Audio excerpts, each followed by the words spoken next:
when that golden orb finally appeared before Arata. He believed his dream of becoming a slayer was finally coming true. But before he could even lay a finger on it, his deadbeat father snatched it away, claiming it would sell for a massive payday. When his brother Ryu tried to stop him, their bastard father kicked him so hard he slammed right into the wall. Now, after his father stormed out of the house, he met a man named Takura and sold the orb for 30 million. Then, years passed. While Arata and Ryu were watching the news about a new hero meant to save the world, the man started bragging about his unique golden orb with a blue ring. They recognized it instantly because there is only one golden orb for each element in all of Japan, which meant that orb was definitely Arata's. Of course, they wasted no time and went to confront him immediately. When Ryu demanded that Takura return his brother's stolen orb, Takura played dumb, which absolutely infuriated Ryu. Trapped, Takura claimed he would take them to the orb and led them into a room. And that is when the truth hit them. They had walked straight into a trap. A magic fissure was waiting inside. Before they could escape, Takura slammed the door and locked them both inside. Suddenly, the fissure fired a dark soul. Like a true brother, Ryu shoved Arata out of the way to save his life. Ryu slowly began a change. Before the transformation took hold, he told Arata he always believed in him. Then, his brother turned into a massive, terrifying, four-armed ogre. Seeing this horror, Arata fell into pure despair, blaming himself for everything. But he refused to give up. He told himself it wasn't his fault.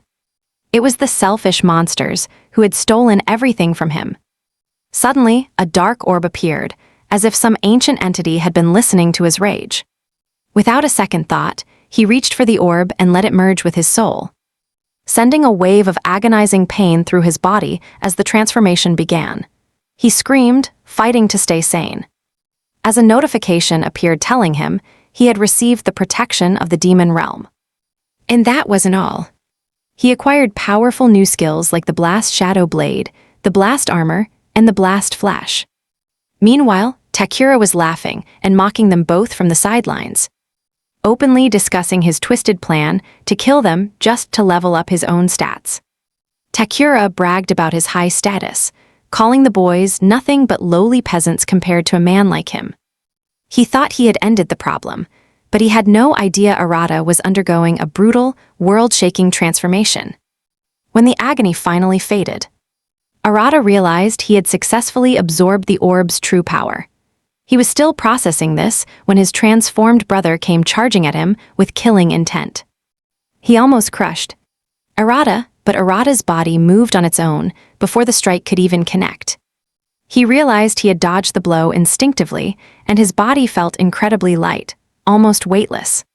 A status screen appeared before his eyes, showing his level, status numbers, skills, and even an HP bar. Since this was all so sudden, he didn't even know if he had finally become a slayer. He was still trying to understand when his brother lunged at him once again.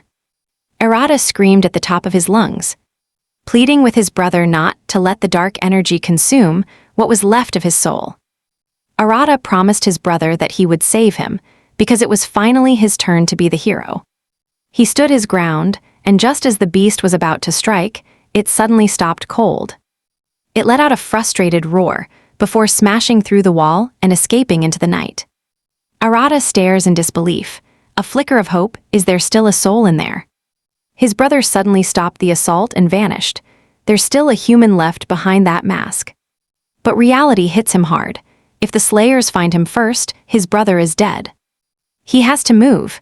The goal is simple: find his brother before the hunters finish the job. Suddenly, the air tears open. A magic fissure spits out a terrifying beast from the dark. No hesitation, just violence. Arata barely lunges back as claws aim to tear him apart. He leaps clear. The beast's punch shatters the concrete, leaving absolute destruction behind. He's still catching his breath when a heavy tail whips around, catching him off guard. Arata is launched like a ragdoll, slamming violently into the brick wall. Pure agony. This monster isn't a low-level threat, it is a genuine, cold-blooded killer. He grits his teeth. He has to end this fast to go after his brother. Wait, his system. He has skills now. The Blast Shadow Blade is ready for use. Along with Blast Armor and Blast Flesh. They are all still level 1. Realizing he is also a slayer, Arata is filled with new confidence to face the attacking monster. As the beast lunges again, Arata doesn't flinch. He triggers the Blast Flash. A burst of dark energy explodes, sending the monster flying backward.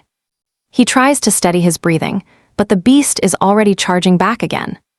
He gets slammed into the wall, feeling his consciousness, and his body start to slowly fade away. He finally got the power he wanted, and this is the end. Dying here means failing his brother. He refuses to let his journey end in such a meaningless way. The beast closes in for the final kill.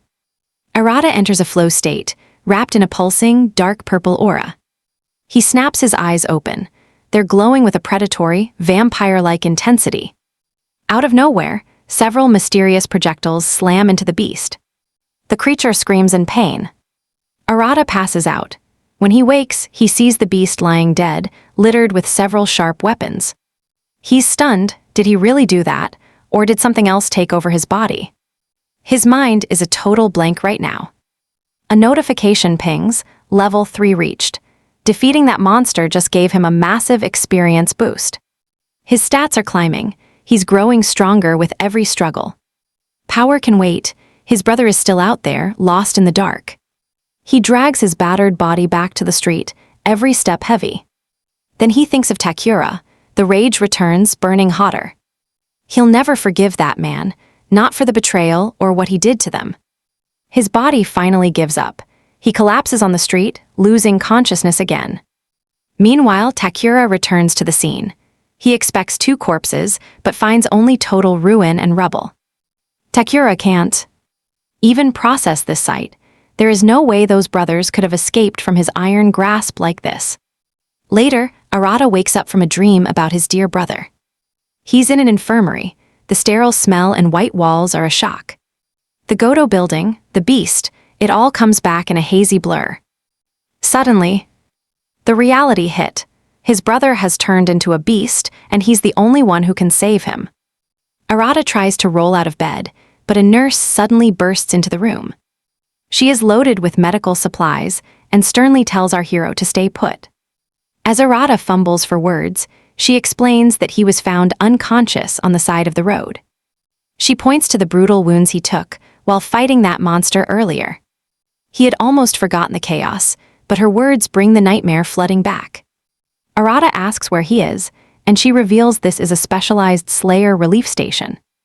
The nurse adds, she is used to seeing rookies like him overthink their first battle and end up in a hospital bed. Arata is shocked. Being in a relief station is news to him, and he wonders who actually saved him. The nurse suggests he should finally join a guild and get a proper Slayer badge. She starts listing all the perks of guild membership, but Arata cuts her off mid-sentence. He tells her flat out that he has somewhere important to be. The nurse snaps at him like an overprotective mother, scolding him that he is in no condition to move and needs total rest. Arata reluctantly lies back down, and she leaves, telling him to wait until she gets back. But as soon as she is gone, he bolts for the door to make his escape. Near the exit, he overhears some guys talking about a beast near the Godo building. Arata realizes in an instant they are talking about his own brother. He hears them mention an unknown slayer who seems to be protecting the creature. They warn that things will get messy if that beast managed to slip into a magic fissure. Arata immediately realizes the guild is hunting his brother. If they find him, they will kill him without hesitation. Arata knows he has to find his brother before the hunters do. By the time the nurse returns, our main character has already vanished through the window. He sprints through the streets, terrified that his brother might be sent to the afterlife today. He remembers the talk about a magic fissure and figures his brother might be trapped inside one. Since that's the case, Arata decides to scout every single magic fissure in the entire district. Suddenly, his phone alerts him that a magic fissure has appeared in the Asagi area. Civilians must evacuate. The timing is perfect. He rushes to the location and finds the crack, learning it is just a low-level bronze rank dungeon. He notices a barrier has already been set up, meaning the association has reached the scene. Luckily, there is no sign of any actual slayers around yet. Entering his first magic fissure is nerve-wracking, and honestly, he is pretty terrified. But he pushes that fear aside. He has to save his brother no matter what. The moment he steps through, the system logs a notification that someone is officially attempting to clear the fissure. Arata is stunned as he takes in the bizarre landscape inside the dungeon. It is a vast, empty desert, a complete contrast to the world he just left. He has no clue where his brother is, so he heads deeper into the wasteland. Suddenly, a mission window pops up, ordering him to slay the boss to clear the area. If there is a boss, it is bound to be waiting at the very heart of this place. But he knows he will have to fight through other monsters to get there. All right, you and I are watching as one question echoes in his mind. Can he actually win this? Suddenly, a level 3 beast lunges out from the darkness right before him. He remembers taking a beast down yesterday, but honestly, he is still feeling a bit unsure. Still, he realizes there is no backing out now. It is time to stand and fight. He quickly taps his skill list and summons the dark power of the Shadow Blade. Arata is relieved it worked. The beast charges, jaws wide open, but he manages to block the strike with his dark sword. Arata's teeth are gritted in a desperate struggle, pushing back with every ounce of strength he has. But the sheer force is too much, sending Arata sliding backward across the ground. This is a wake-up call. Facing real monsters is nothing like his training sessions. He spent countless hours training with his brother. But in a real dungeon, that practice barely seems to make a difference at all. He shakes it off, though, blitzing forward and shredding the beast into literal pieces. Once the dust settles, a notification pops up. He just jumped from level 3 all the way to level 5. But before he can even catch his breath, a whole pack of monsters surrounds him. Pure, icy fear starts to ripple through his entire body. Arata is in shock. How is a simple bronze rank dungeon spawning this many monsters at once? He stares them down, wondering if he stands any chance at all if they decide to swarm him simultaneously. He pushes the terror aside, though.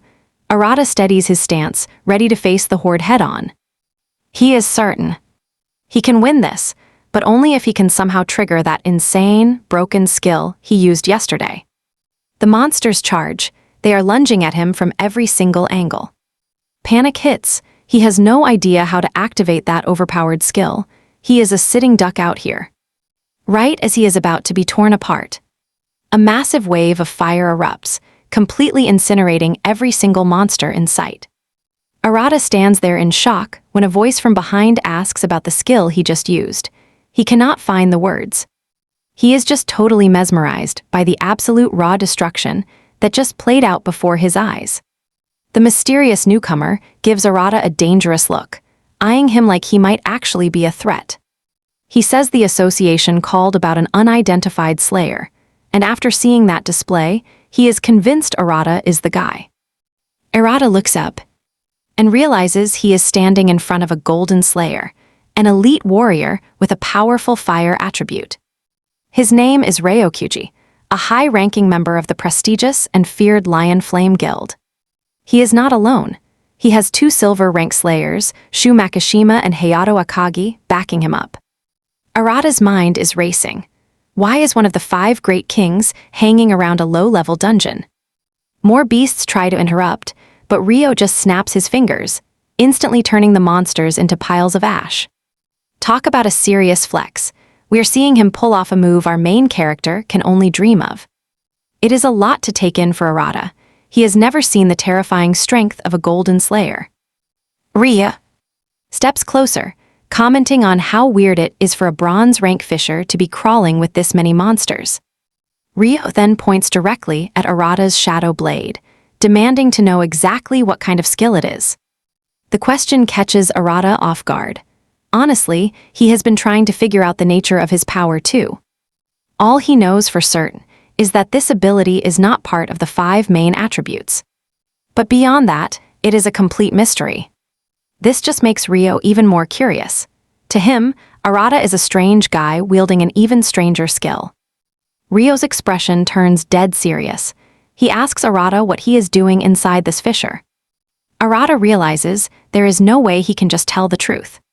He is desperate to find his brother before the association marks him for death too. You and I watch as Arata ignores the question, focusing only on moving forward. He nods, thanking Ryo for the help before starting to walk away. See, these orbs act like prayers, tapping into a person's inner strength to manifest their most natural element. Everyone knows this, but Ryo can't find a trace of that energy inside Arata. Ryo stops him, saying he has finally figured it out. Arata is the irregular slayer everyone has been gossiping about lately. Arata halts, firing back that he doesn't have a single clue what an irregular slayer even is. He tries to leave, but Ryo drops the bomb. The association ordered him to bring Arata in for questioning. Don't take this personally, Ryo warns, as he lunges forward with a fist wrapped in flames. Right as the searing fire blast is about to connect, Arata raises his sword, shielding his head to tank the massive incoming hit. He stands there paralyzed as Ryo's intense firepower completely incinerates his shadow blade. Even Ryo looks, stunned to see that sword vanish into thin air. Arata is forced back, scrambling to put some much-needed distance between them. But Ryo is just getting started. He tells his men to stay back because he's actually starting to enjoy this. His men quickly acknowledge. Deep down, they are terrified of being vaporized if Ryo decides to stop holding back against Arata. Ryo wastes zero time, launching a fresh barrage of lethal fireballs straight at the boy. Knowing he is in deep trouble, Arata dives behind a massive rock to take cover from the impact. Once the flames fade, Ryo grins, telling Arata to give up before he gets turned into a pile of ash. Huddled behind that stone, Arata realizes that if he gets captured now, he might never see his brother again. Suddenly, Ryo leaps high, firing a massive homing fireball that locks right onto Arata's position. Seeing that hiding is useless, Arata leaps away from his cover just in time. He barely dodges the blast. Ryo stands tall, mocking him because hiding will not save his skin. While Ryo laughs and keeps making fun of his struggle. Now, you and I see him frantically search his skill list for a way to beat this mighty Fire Lord. Finally, he spots a specific skill that might just save his life in this moment. Arata slowly gets back up. Looking at his new stance, Ryo can tell that something about the boy has shifted. Arata reaches his hands out, but Ryo shouts that whatever he's planning is completely useless. Sticking to his guns, Ryo hurls another massive wave of fireballs at Arata. Right as the flaming orbs are about to strike him, Arata activates his power and literally consumes the fire. It clearly takes a heavy toll on him, but he stays standing. Ryo finally realizes he's no pushover.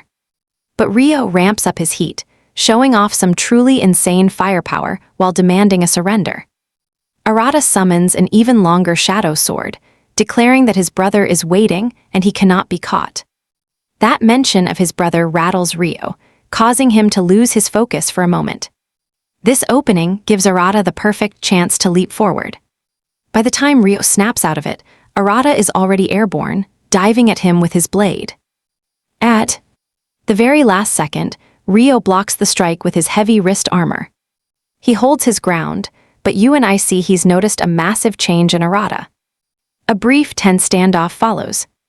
Arata backs down. No more fighting, he just tells Ryo he has to go. Ryo is caught off guard. He tells Arata that if he truly has someone to protect, then he better be ready to slay the boss. You and I can see Arata is shocked that Ryo is actually speaking to him. Ryo keeps going, telling Arata he needs to level up. He needs more speed. Ryo warns him against being reckless, or he will just burn out before the end. Arata cracks a smile, thanks Ryo for the tip, and bolts away. Ryo watches him go, wearing a grin like a proud father seeing potential in his kid. His men report that the local beasts are cleared out. Ryo just brushes it off, calling Arata one hell of a fiery kid. His subordinates are floored. They never see Ryo smiling like this. It is a dead giveaway. The boss is in a surprisingly good mood. Meanwhile, over at the Navy Guild, a new magic fisher report comes in. The guild master does not hesitate. She deploys one of her silver slayers. AI Ikika is sent to clear it. Unlike most people, Ikika is pumped for battle. The excitement is written all over her face. Later, Arata is kicked out of the fissure. The boss was defeated. He knows it was Ryo's doing. Before the whole thing was cleared, Arata searched everywhere. Still, there was no sign of his brother at all. Arata spots a news alert. It tells the public to report any magic beast sightings immediately. Watching this, Arata realizes the truth. He cannot rely on anyone else for help. He is on his own. He will have to handle everything by himself. Right then, a new alert hits. Another magic fissure is opening in District 4. Like clockwork, emergency notifications blast every phone in the area. People are told to evacuate the zone immediately. Since he is already nearby, Arata knows he has to move. Arata knows he has to check it out. Watch as he sprints toward the danger zone, praying no other slayers beat him there. He arrives on the scene. It is just a bronze-ranked fissure. Since the gate is still wide open, Arata hopes his brother might be inside. But just as he is entering, two thugs from the Navy Guild block his path. Hanamda and Ishinari make their entrance. Claiming the fissure is off-limits, tension spikes the moment they realize Arata does not have a badge. They start talking trash immediately. Mocking him for being too weak for a guild, they label him a normal slayer, the absolute bottom of the food chain. Remember, normal slayers are trash tier. Gold ranks, they are the kings of this world. Arata cannot believe the sheer audacity of these two guys. He wonders who they think they are. They keep flapping their mouths, boasting that only their master is allowed to clear this fissure. Because of that, nobody else is allowed inside, especially not a piece of low-level trash like him. Arata is genuinely confused by all this arrogant talk. He tries to explain. He has a very urgent reason to enter that fissure right now. They could not care less about his reasons. They make it clear that there is no way they are letting him inside. Then, they take things too far and actually attack him. Arata reacts instantly, moving before their strike even connects.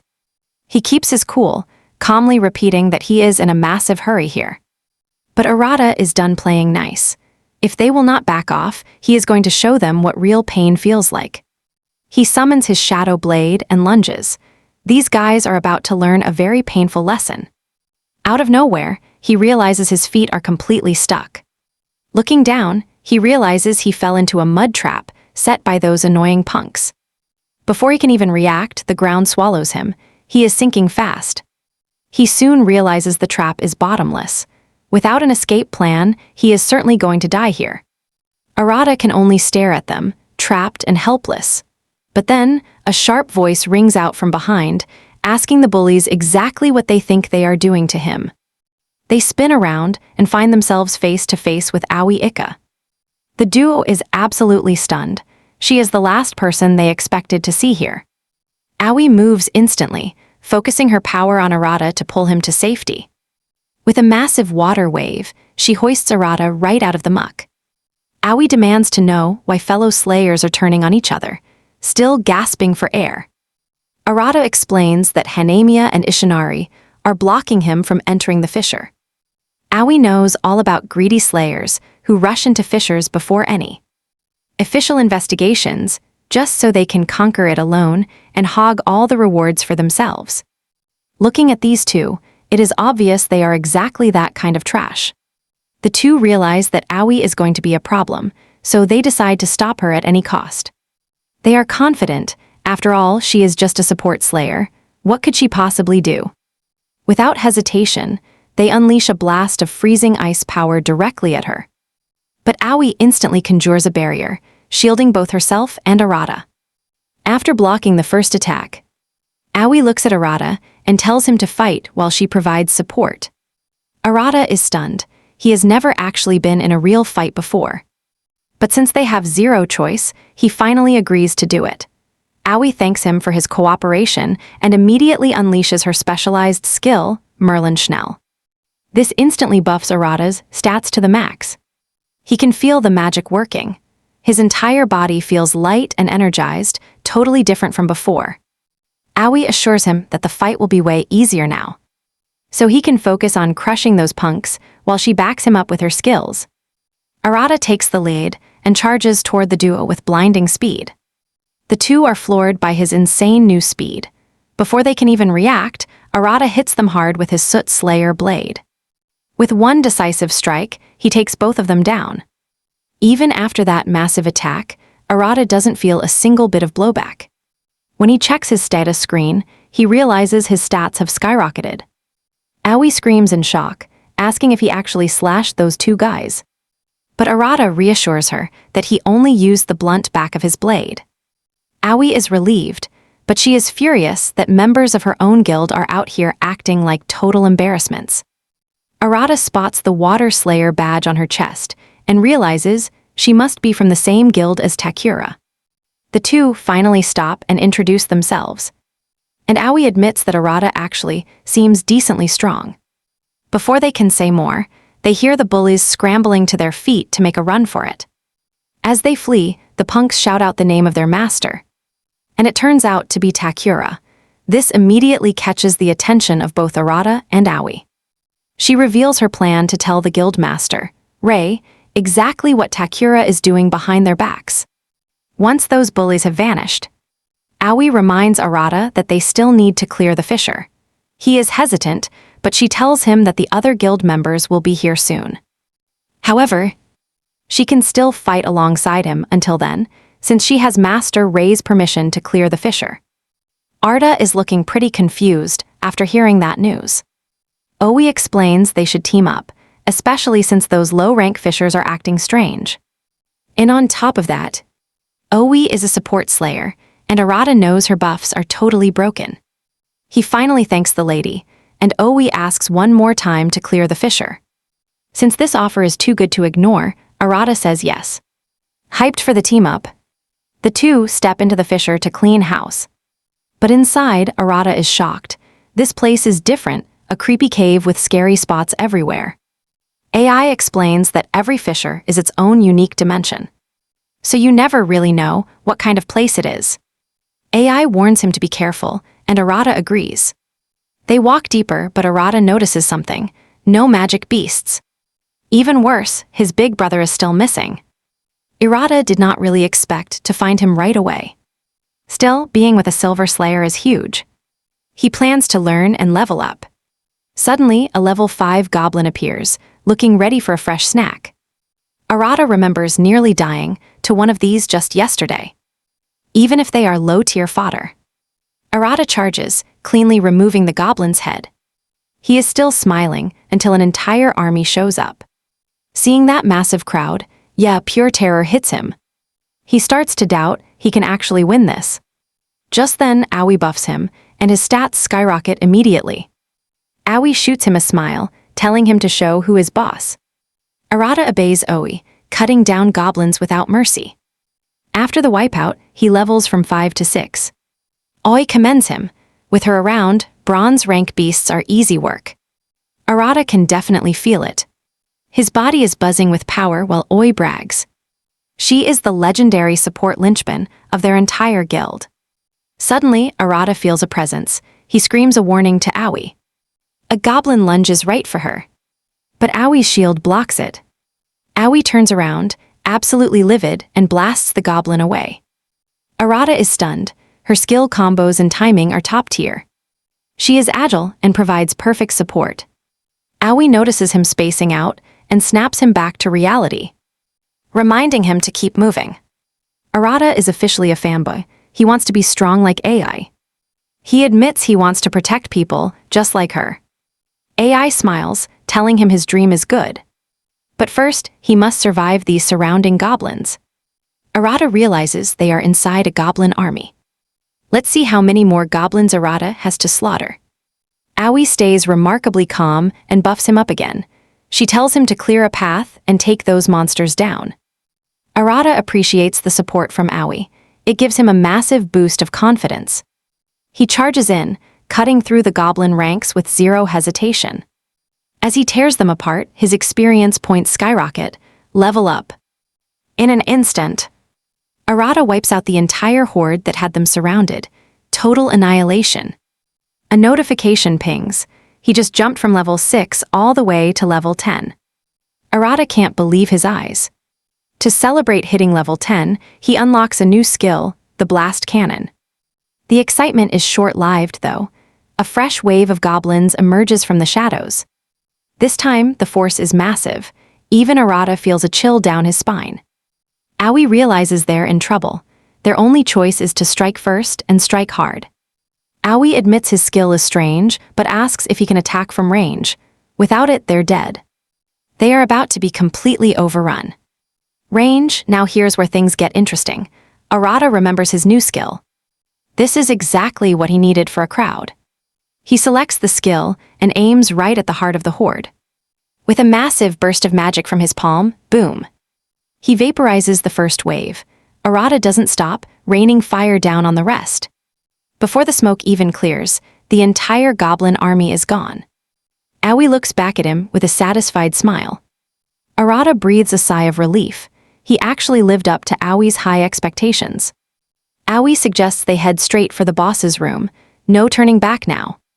Right then, another notification pops up. He's already reached level 12. They finally reach the deepest part of the cave. Aoi senses the boss lurking inside the dark chamber. She warns him to stay alert.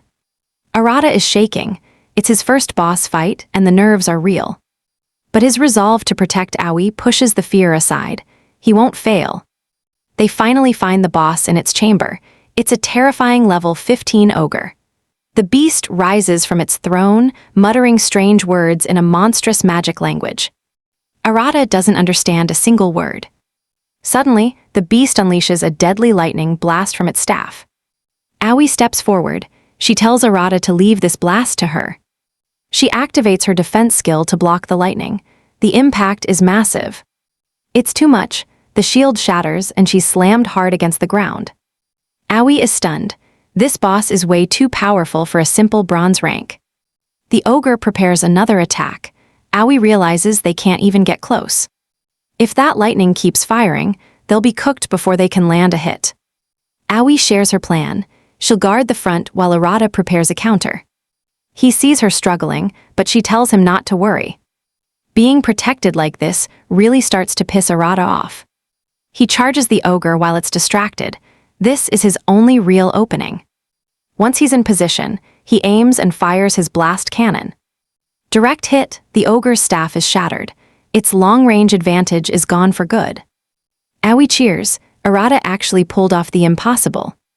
That ogre is definitely not happy, hurling his broken weapon straight at Arata. It is a sudden, desperate throw, and Arata is caught completely off guard by the attack. He tries to dodge, but he realizes far too late that he is just not fast enough.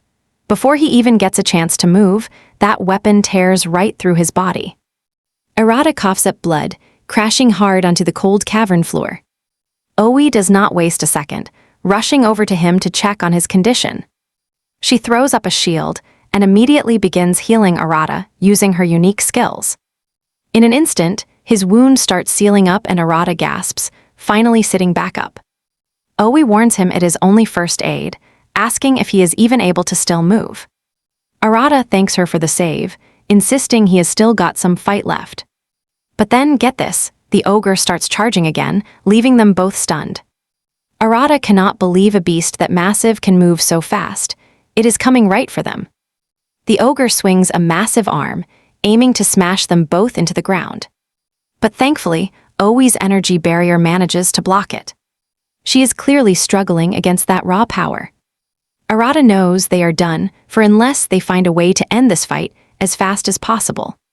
He looks closer and spots a tiny gap in the ogre's neck armor, a clear weak point. He realizes that one clean hit there could finally help him take it down. Once again, Aoi keeps the beast busy, while Arata scrambles into the perfect striking position. But this time, the ogre senses the danger and shifts its focus away from Aoi. It swings a heavy punch at Arata, but right as it is about to land. Arata sees his chance, aiming his cannon and firing a direct shot at the neck. The blast hits home, forcing the massive ogre to its knees. Aoi screams for Arata to finish it off while they still have the chance. Arata draws his shadow blade. determined to stop being the one who needs protection. Oi does not just watch either, she pumps him full of some serious power buffs. Arata feels the surge of energy from Oi and grins. He charges, leaping high into the air and putting everything into one final swing. The sheer force of the blow decapitates the ogre in a single strike. Blood sprays everywhere as our main character finally secures the win. Arata stares up at the cavern roof as the level up notification pops up once more. Oi is all smiles, running over to Arata with her hand raised for a high five. Arata is a bit surprised, but happily returns the gesture with a smile. With the boss finally dead, the fissure begins to crumble, and the two have to sprint out before it collapses. They barely make it out, just as the portal completely vanishes. Arata did not find his brother, but at least he is getting much stronger. He is thinking about his next move when he suddenly collapses from total exhaustion. Oi sees he is hurt worse than he looks, grabbing his hand and leading him away. Arata wonders if he is being dragged back to the infirmary again. But instead, Oi leads him straight to the official Navy Guild building. She points him to the waiting room, giving him some fresh clothes to change into. She then ducks out, telling Arata she needs to file a formal report. 15 minutes pass, and Arata starts getting restless. Let's see what is actually taking her so long. Just as he's leaving the room, a girl rushing his way nearly wipes out, but Arata catches her just in time. He's about to introduce himself when a sudden, terrifying realization hits him. Arata quickly shuts down the small talk, killing any romantic vibe, and bolts straight for the exit. After helping the girl, he suddenly realizes she is the high-ranking guild master of the Navy Guild. Arata definitely cannot afford to let her question him. Rei, meanwhile, is just left standing there wondering why he ran off so fast. Shrugging it off, she heads to the meeting room where Aoi is already waiting. Rei warmly welcomes her back. But Aoi skips the pleasantries. She has got some serious news that needs to be shared. She immediately vents her absolute frustration over what Takachura is doing behind their backs. Rei has to step in and tell her to breathe while she continues her rant. Aoi calms down and explains everything to Rei. It turns out Takachura has been exploiting the fishers for his own selfish gain. This catches Rei off guard. She decides she will have to handle this guy on her own. Still, she can't shake the thought of Arata, that mysterious guy from earlier. The next day, Arata is feeling pretty lucky he escaped Rei without making her too suspicious. Walking through an alley, he spots some slayers struggling against a beast while protecting a nearby kid. The monster has 2 heads, and it is breathing pure fire. Arata doesn't even blink as he charges straight at the magic beast. Arata reaches the monster and shatters the beast's fire attack with a powerful shadow-infused punch. This slayer guarding the kid is totally stunned to see such a powerful guy. He starts wondering if he's even an official slayer. Arata isn't done showing off yet. He unsheathes a massive, menacing shadow sword. The slayer is completely floored. He has never seen energy like this in his life. Arata is now face to face with the beast, shielding those kids. The monster charges at Arata. But he holds his stance perfectly. One clean strike, and the beast is sliced down. He doesn't know it yet, but another slayer is watching him with growing curiosity. Over at the Slayers Association headquarters, the 5 kings are gathering for a major meeting. Representing the Suwa Guild is Jinosuke Daju, Ryokuji from Leon Flame, plus Rei Asaki from Navy Guild, Takuto Najihara from Jade Sky, and Shinanamore from Kaizen. Daju takes the floor, bringing up the first item on their agenda. It's about the weird surge in fissures appearing everywhere. Ryo is on the same page. He mentions a bronze rank fissure recently went totally haywire, letting a whole swarm of magic beasts loose. Rei adds that there are also cases where bosses appearing in these fissures are way more powerful than the ranks assigned to them. Ryo does not care if they are abnormal. To him, it is just a normal training regimen for slayers. Takuto just smirks, calling Ryo out for being way too reckless with people's lives. That hits a nerve. Ryo snaps, standing up to tear into Takuto. He brags that his guild has done way more than Takuto's. But Takuto stays cool, ignoring the outburst until Ryo finally sits back down. Since these glitches are new, Rei wonders what is actually causing all this chaos. Daju mentions that something might be changing with the magic beasts, causing these sudden and very unusual spikes in fisher emergence. But Daju tells his team that whatever this change is, it is going to lead them to the truth. He orders them to report every tiny detail, and the whole squad acknowledges the command. Next, Daju brings up the subject of the irregular slayer who has been jumping between fissures without officially registering. Nobody knows his motives or why he is staying off-grid.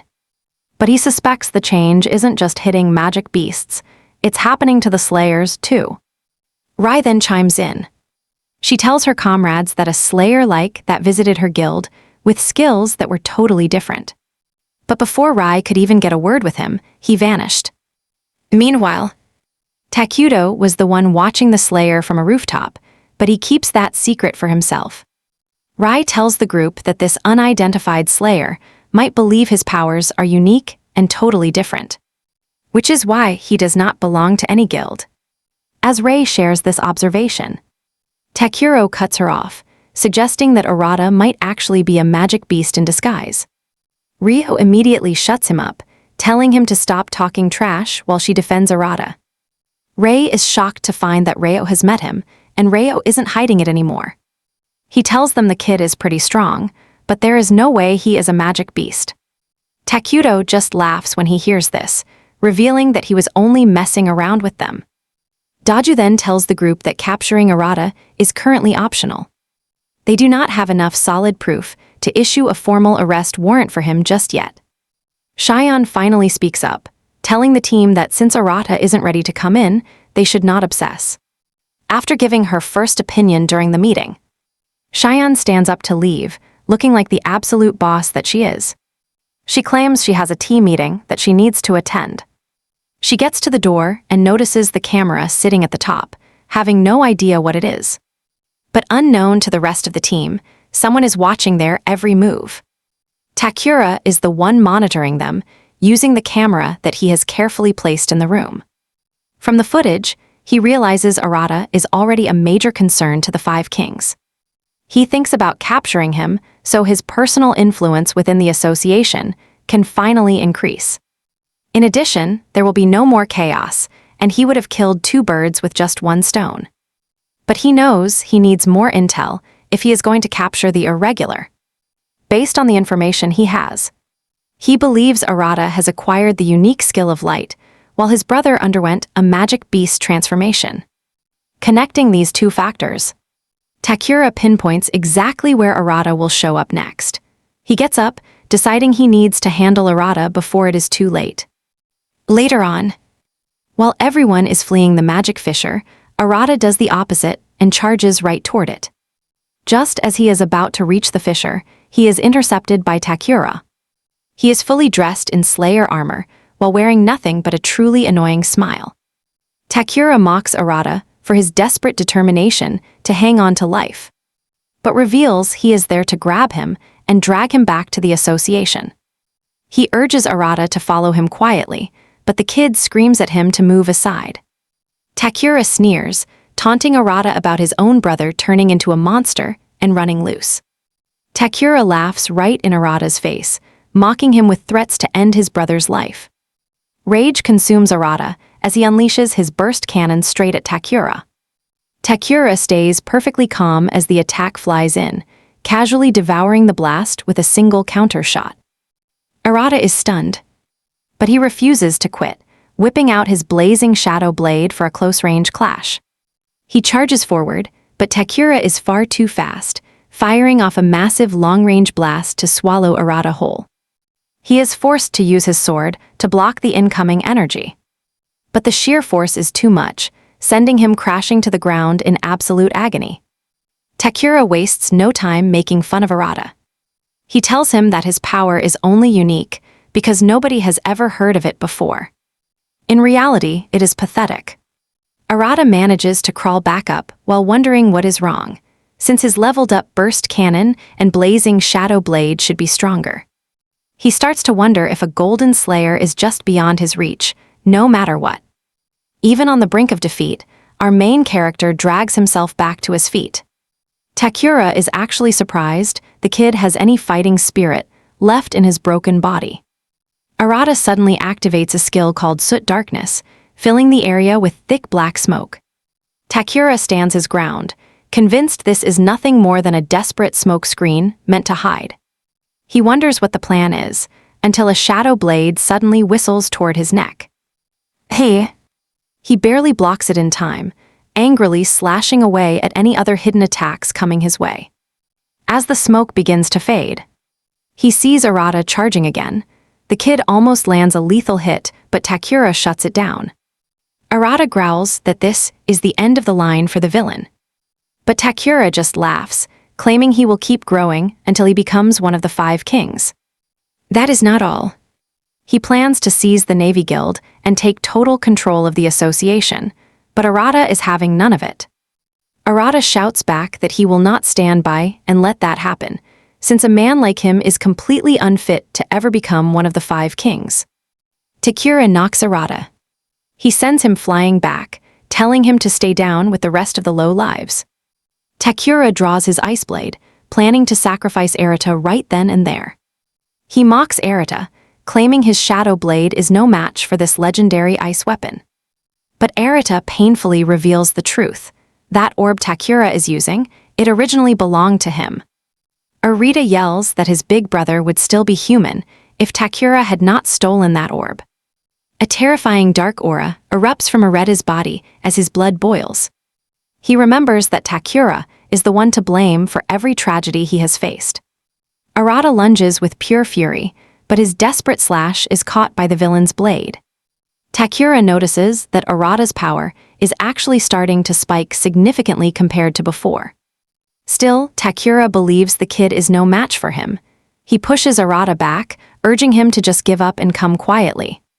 Takura shows his true terror by activating a high-tier skill, the Ice Emperor's Prison. The entire battlefield freezes over instantly, leaving Arata completely trapped in a cage of ice. With his movement sealed, Takura summons massive icicles to finish the job once and for all. With no way to dodge, Arata is hit head-on and knocked out cold. Takura continues to mock him, laughing that he fainted from an attack that was not even his best. He levels his sword at Arata's throat. He is ready to end him and feed the association whatever lies he wants them to hear.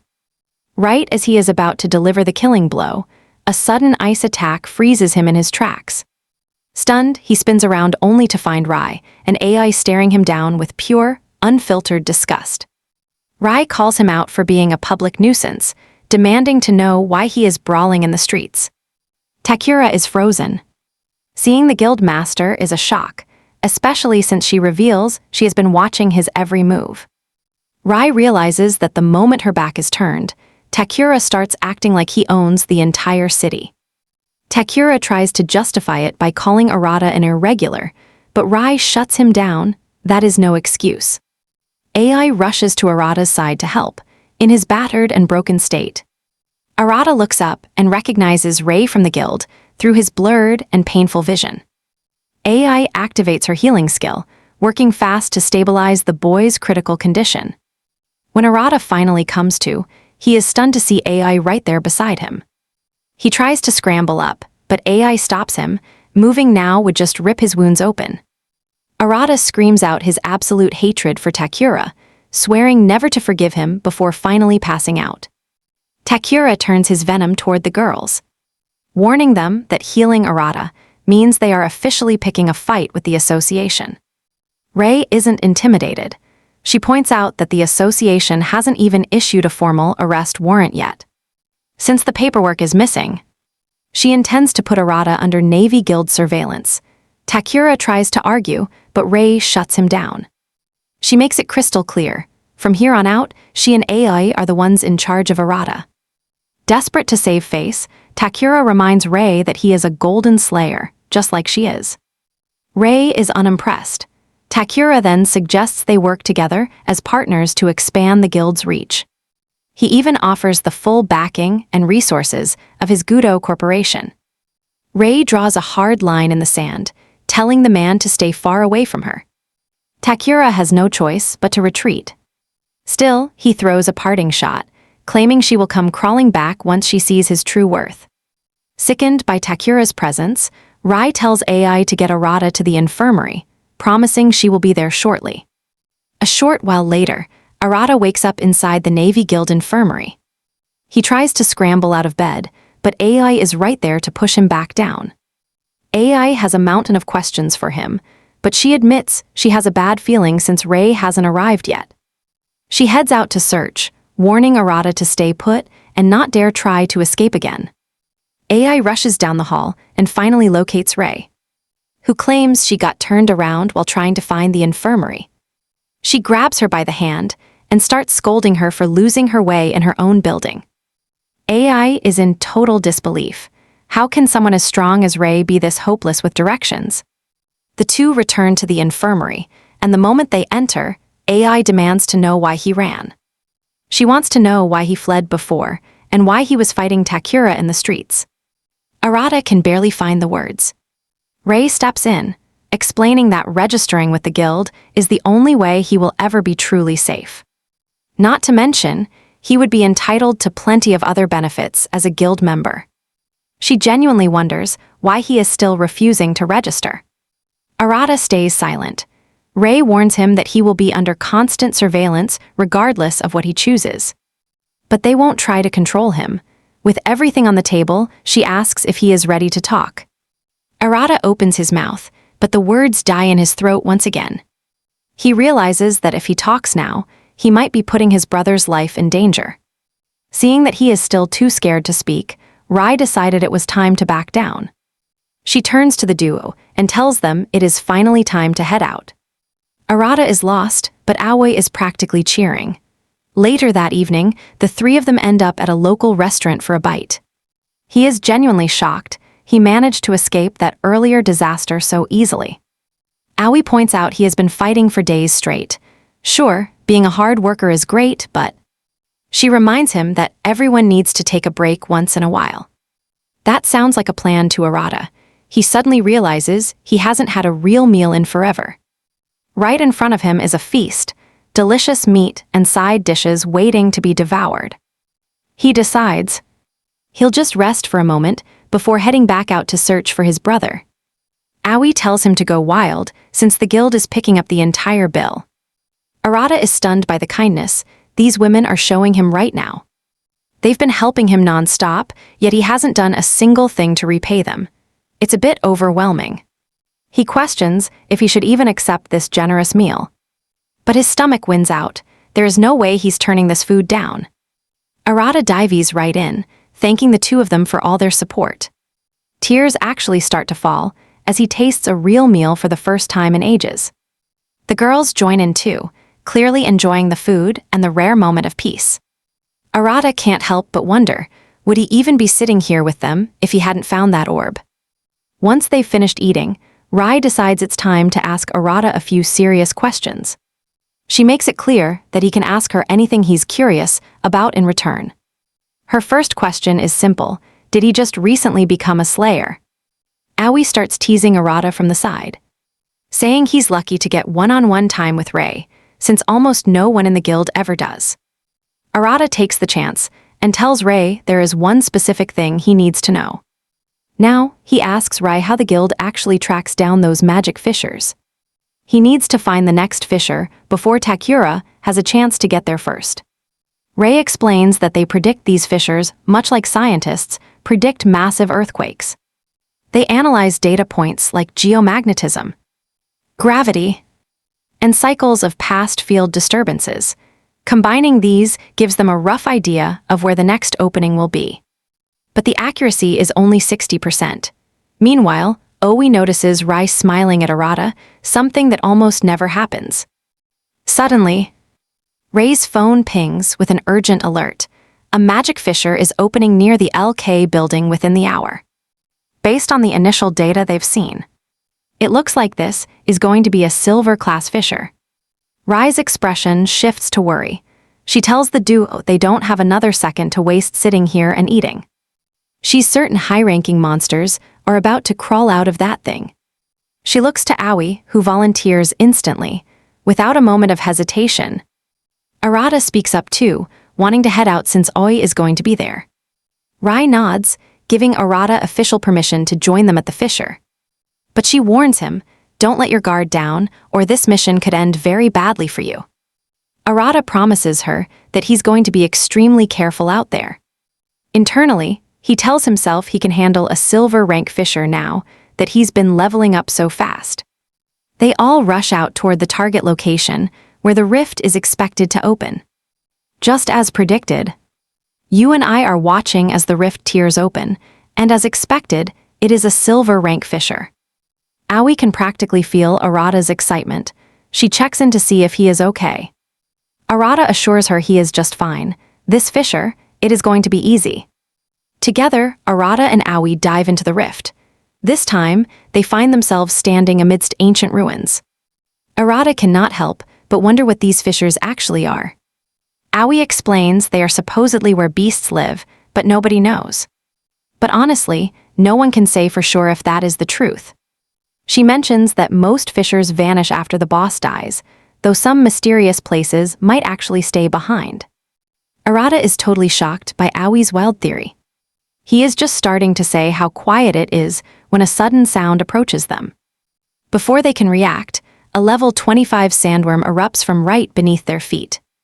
It flashes a mouth full of jagged teeth before diving back into the sand. Aoi tells Arata they need to listen closely to track the monster's movement.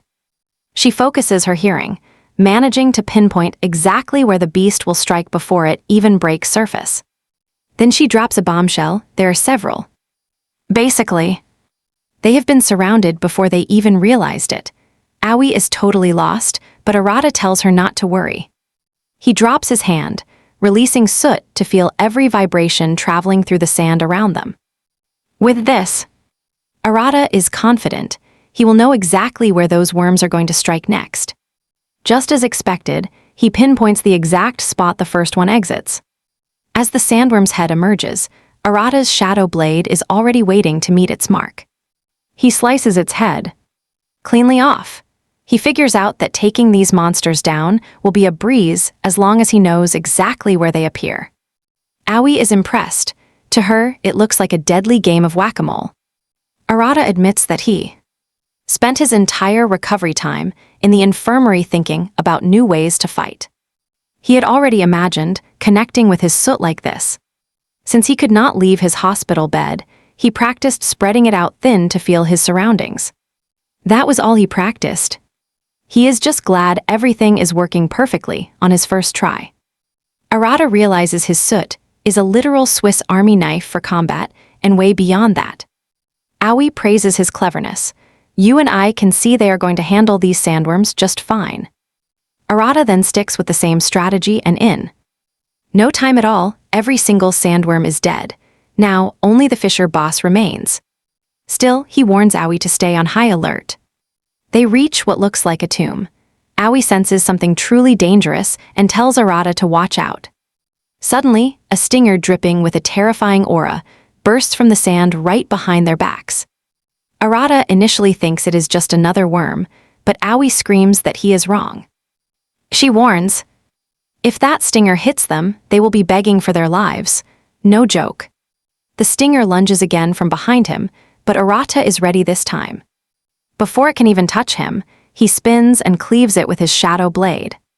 Arata mocks the beast for even trying to hide. It is useless.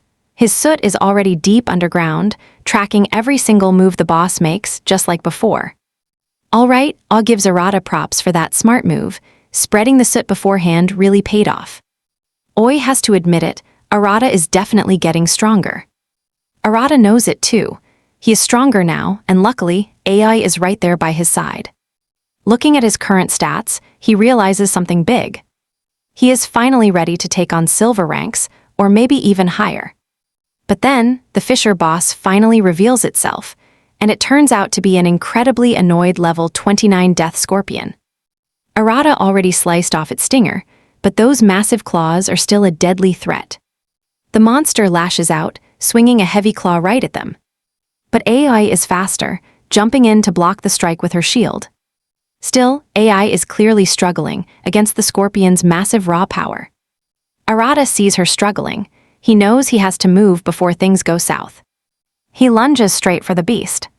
But the scorpion is quick, nearly snapping him in half with its other claw. He dodges just in time, suddenly finding himself floating midair. Aoi pulled through, creating a solid water platform right beneath his feet. She shouts for him to use it, his only chance to get above that terrifying monster. Arata gives a quick nod. He leaps, bringing his blade down and decapitating the scorpion in a spray of green blood. Aoi rushes over, her face showing pure relief that the nightmare is finally over. Arata is also glad, telling the lady that they can finally head home. But then Aoi stops. Something about this whole situation feels wrong. She notices one glaring problem. The clear notification hasn't popped up yet, and that is something that has never happened before. Since the boss is dead, the dungeon should be fading. Now, you and I can see the fissure is still standing perfectly still. It isn't disappearing at all. Arata finally realizes exactly what Oi is trying to say. He asks her if there is a possibility that a fissure doesn't close. Suddenly, a heavy, dark presence fills the air, followed by a chilling voice from a shadowy figure. The figure has long ears, with a dark purple aura radiating from his body like a demon. The scary dude laughs, saying how much he enjoyed watching them beat the scorpion. Arata and Ai freeze. A magic beast appearing after the boss is down? Absolutely impossible.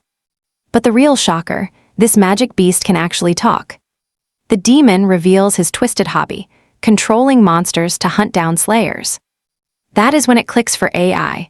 This talking beast was the one pulling the scorpion's strings all along.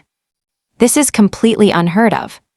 Now, the magic beast wants to show them what he is capable of. He looks at the broken scorpion claws.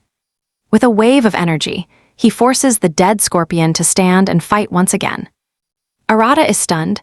This guy can control monsters even when they are in pieces. The undead scorpion charges forward.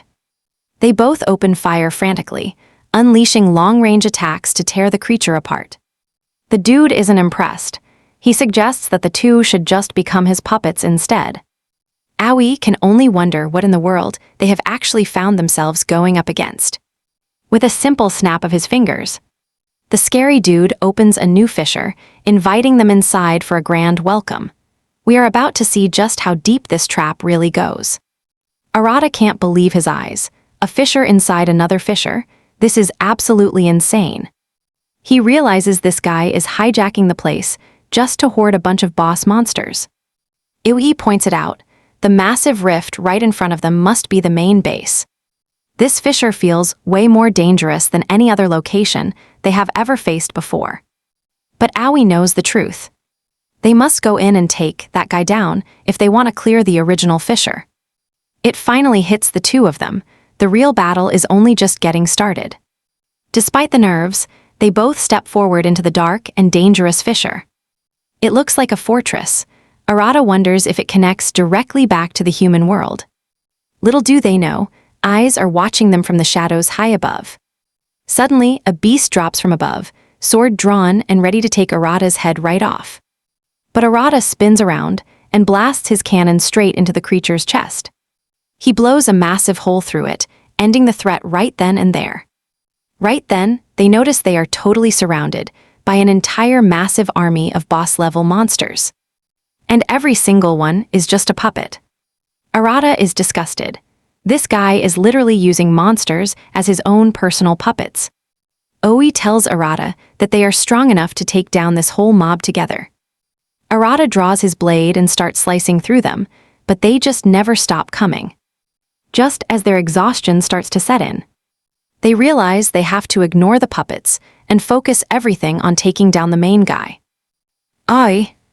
She points the way, and the two dash forward while the puppets scream and chase after them. They finally reach the throne, where the mastermind is sitting and waiting for them. They finally made it, but it won't be easy. Two terrifying knights stand guard, wielding massive swords that could split a mountain. The guy mocks them, claiming he has got plenty more puppets in reserve even if they win. Oi shuts him down. If they take him out, his puppet show finally ends for good. It is as simple as that. He just laughs in their faces, calling them nothing more than trash in his grand design. Arata demands to know the reason. Why bother gathering all these beasts? The dude just smiles and says it is all for fun. To him, being able to control these lives like toys is quite literally the best thing in the world. He sees humans the same way. He plans to turn Arata and AI into his next favorite pair of puppets. Might makes right in his world, so he preys on the weak without mercy. Then, Arata decides to ask the big question. He looks the villain in the eye and asks if there is a way to turn a human magic beast back into a person. Oe is stunned by the question. But the demon smirks. He immediately knows Arata has someone special he is trying to save. Arata angrily demands the truth again, and the dude says he might talk if they can actually defeat him in battle. Right then, the villain lets loose his true power, the ability to manipulate blood itself. Sharp blood projectiles rain down on Arata. He blocks as many as he can, but a few still find their mark. While he is distracted by the blood, one of the knights suddenly closes in. Arata watches the massive blade swing down, ready to end his journey right here. But AI arrives to save the day. She conjures a shield to protect Arata and block the knight's heavy attack. But blocking that blow takes a massive toll on her body. Arata rushes over to help, but she insists she is doing just fine. She looks terrible, but she still begs Arata to finish off the demon while she keeps the knights busy. Arata promises to take out the monster, charging forward with the absolute determination that he cannot let AI get hurt any more than she already has been. AI casts a healing spell on herself, desperate to keep moving so she can finish the knights and help Arata.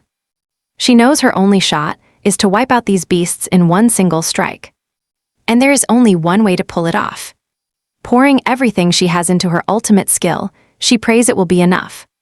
She charges up and fires a massive energy blast that shatters the knights into pieces. But the knights simply pull themselves back together yet again. AI is not surprised, though, as she already sensed this was going to happen. AI prepares to fight on, with the last bit of energy burning inside her soul. While Arata closes the distance on the massive demon, the creature realizes Arata is using soot to stop his own bleeding. Clever move. The demon calls it a clever trick, smiling as he asks if Arata is actually from the same world as him. Shocked, Arata realizes this monster is talking about his secret, unique skill. Tired of talk, the demon suggests they just finish their duel once and for all. He wants to prove whose power is superior, his blood or Arata's soot. The demon sends a wave of blood crashing toward Arata. But Arata blasts it away with a powerful shot from his soot cannon. The demon immediately pivots to a new strategy. He lashes out with a blood whip, but Arata is ready for it, slicing the attack apart with his shadow blade. This intense struggle only serves to make the demon more excited. He keeps lashing out with the whip, but Arata blocks every single strike. He taunts Arata to show his true power, while Arata realizes he is being baited. If this keeps up, the demon is just going to wear him down to nothing. The demon mocks him again, calling him a boring fighter with no real teeth. The demon takes it a step further, threatening to go after AI the second he is finished killing Arata. The demon suddenly shifts. His blood attack toward AI, who is already struggling to survive against those knights. Arata screams her name, turning his back for just a split second. In that moment, a blood spear pierces him from behind. He staggers, stunned as he coughs up fresh blood. As he falls, the demon laughs at him for making the amateur mistake of looking away. Now, the demon is ready to turn the hero into a mindless puppet. He levels a lethal blood spike at Arata. But AI somehow intercepts the blow, saving him one more time. The demon is furious, she is still ruining his fun, but AI admits he was strong enough to drop Arata. Instead of wasting words on him, AI begins healing Arata in secret, but when the demon catches on to her plan, he begins to mock her mercilessly. He mocks her, telling her Arata died to protect her, and that healing him is just a waste of time. Those words pierce her heart. She feels like she is the one who killed him. This trauma triggers a dark memory of the monster that slaughtered her sister. There he is, Minato, right there. Panic almost takes over, but Aoi manages to calm down, realizing the demon is just trying to bait her. She realizes all she needs to do is stall until Arata can finally recover. Since she refuses to abandon Arata, the demon decides to turn this into a twisted game. He lashes out with a blood whip, but Aoi's water shield shuts it down instantly.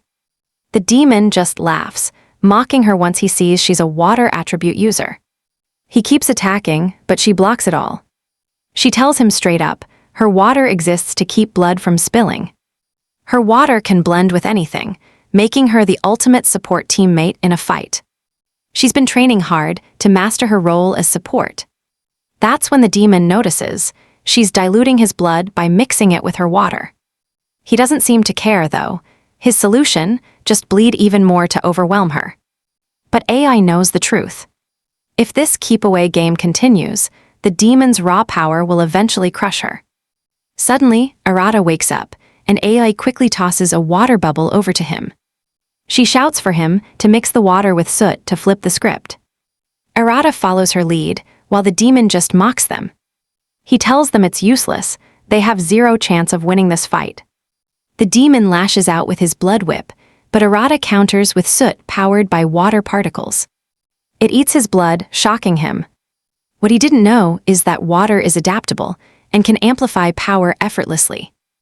Ai backs off, leaving the rest to Arata as she cheers him on. Arata doesn't waste a second. He lunges forward, his shadow blade slashing the demon right across the chest.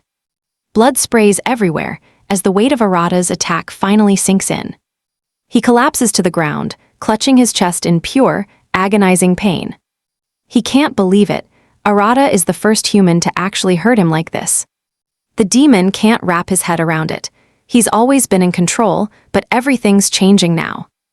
The demon, Vigad, suddenly remembers a flashback from back when he left his domain. His subordinates begged him not to go, but he wouldn't listen to them. Just before he left, Vigad was warned that the one thing he ignored would come back to haunt him. He's stunned to realize everything is happening exactly like his followers predicted it would. Arata steps up and demands to know how to turn magic beasts back into humans. Vigad just laughs at him.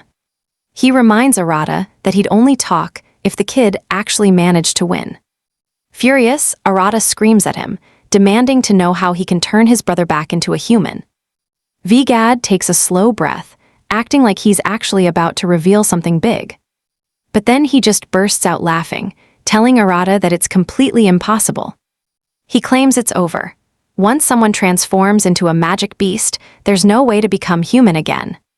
Arata's face goes pale with shock and disappointment. Vigad doesn't miss the chance to mock him one last time. Arata watches in horror as Vigad finally dies and crumbles into dust before him. Suddenly, Arata's level jumps from 15 to 21, but he doesn't even move. Ai asks if he is all right, but then she spots something. She picks up a dropped item, calling for his attention. Turns out, an item has never dropped after a fight like this. Aoi has a hunch. She tells Arata that item might just unlock something special. She hands it over, letting Arata take the lead. As he takes it, a notification pings. New skill acquired, vassalization. It is the exact same power Valgad used, but Arata could not care less about it. The system explains it all. He can bring the dead back as mindless puppets under his command. But these thralls lose their old powers. They exist only to serve their master. Just like that, the rift vanishes and they are back in the real world. Arata does not feel like a victor. Honestly, he looks completely crushed. Valgad's words are screaming in his head, but he refuses to believe there is no way out. Aoi can practically read the dark thoughts in his head. She tells him to breathe. Together, she is sure they can find a solution to this mess. Arata's goal has not changed. He will save his brother, even if he stays a monster forever. Back at the guild, the full report on what went down goes straight to Rei. Rei feels for Arata. She realizes his dark power comes from the same source as Valgad. Aoi has got a plan: capture the brother and keep him under heavy watch. She promises Rei that Arata would never turn his blade on innocent people. Even with monster blood, she trusts him. She has fought beside him and knows his heart. And if the worst happens, she lets Rei know she will be the one to stop Arata herself. Rei sees she is serious. She agrees, but tells Aoi to let the poor guy rest. She will pitch the idea to the association and see what they say. Meanwhile, Arata heads back to his childhood home. The place is a total wreck. It looks like it has not seen a human in years. He wanders the empty rooms, realizing his brother might never walk through those doors again. He is lost in thought when boom, a fissure rips open right in his face. He is stunned, a rift opening right inside his own house. It opened right in his room. Could his brother be waiting on the other side? He steps inside, his eyes go wide. The interior, it looks strangely familiar to him. No time to think. He pushes forward to explore. Minutes pass, but the silence is getting weirdly creepy. He finds it, a massive crater in the floor, smashed by pure, raw force. He approaches a single door. But it is stuck. Some heavy timber is wedged tight, blocking his path. He draws his blade and shreds the door to splinters. He walks in, and there he is, his brother, finally. But he is a level 38 boss now, and there is no recognition in his eyes. Arata just breaks down, tears start falling. He finally found his brother. He tells him he has been looking everywhere. He never thought he would be hiding here. He acts like everything is normal, addressing the beast as his brother and begging him home.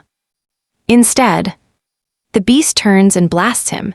Arata goes flying, slamming hard into the wall. He refuses to fight back. "It is me," he screams, trying to reach him. But the massive beast lunges forward again. Arata lunges onto his brother's shoulder, desperately pleading for him to snap out of it. He's searching for a connection, but gets brutally swatted away like a piece of garbage. As he hits the dirt, Arata wonders if his brother has truly become a monster. Then it hits him. He remembers that vassalization skill he ripped from Valged after their massive showdown.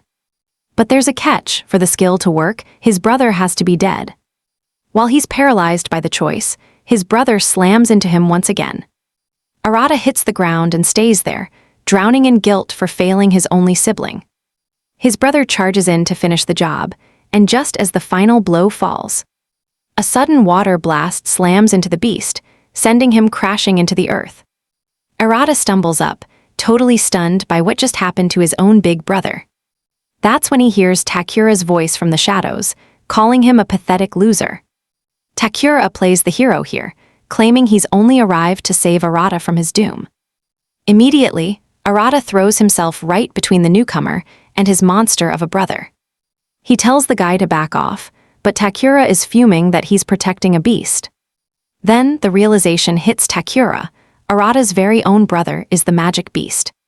Arata demands to know why this guy has been following him in the first place. Takura doesn't even try to hide it. He's been tracking Arata's every single movement. He reminds him that under the Navy Guild, he has absolutely no secrets left.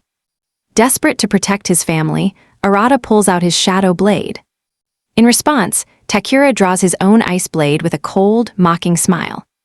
He tells Arata this is the perfect excuse to kill him for siding with monsters. Takura admits he's going to end him right here, all in the name of justice. Furious, Arata swings his sword, but Takura shuts down the attack with zero effort. Takura mocks him, asking if he really thinks he can save a magic beast. But Arata snaps back, shouting that his brother is still a human being. That's when Takura fires off a homing attack, locking right onto Arata's brother.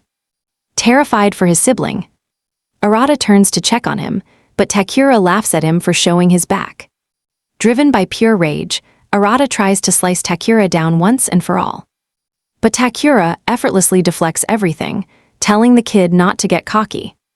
Takura laughs, promising to butcher them both together. Arata is forced back. Yet he keeps standing his ground, refusing to let his brother be called a monster. He'll fight forever if he has to, clinging to every memory they shared growing up.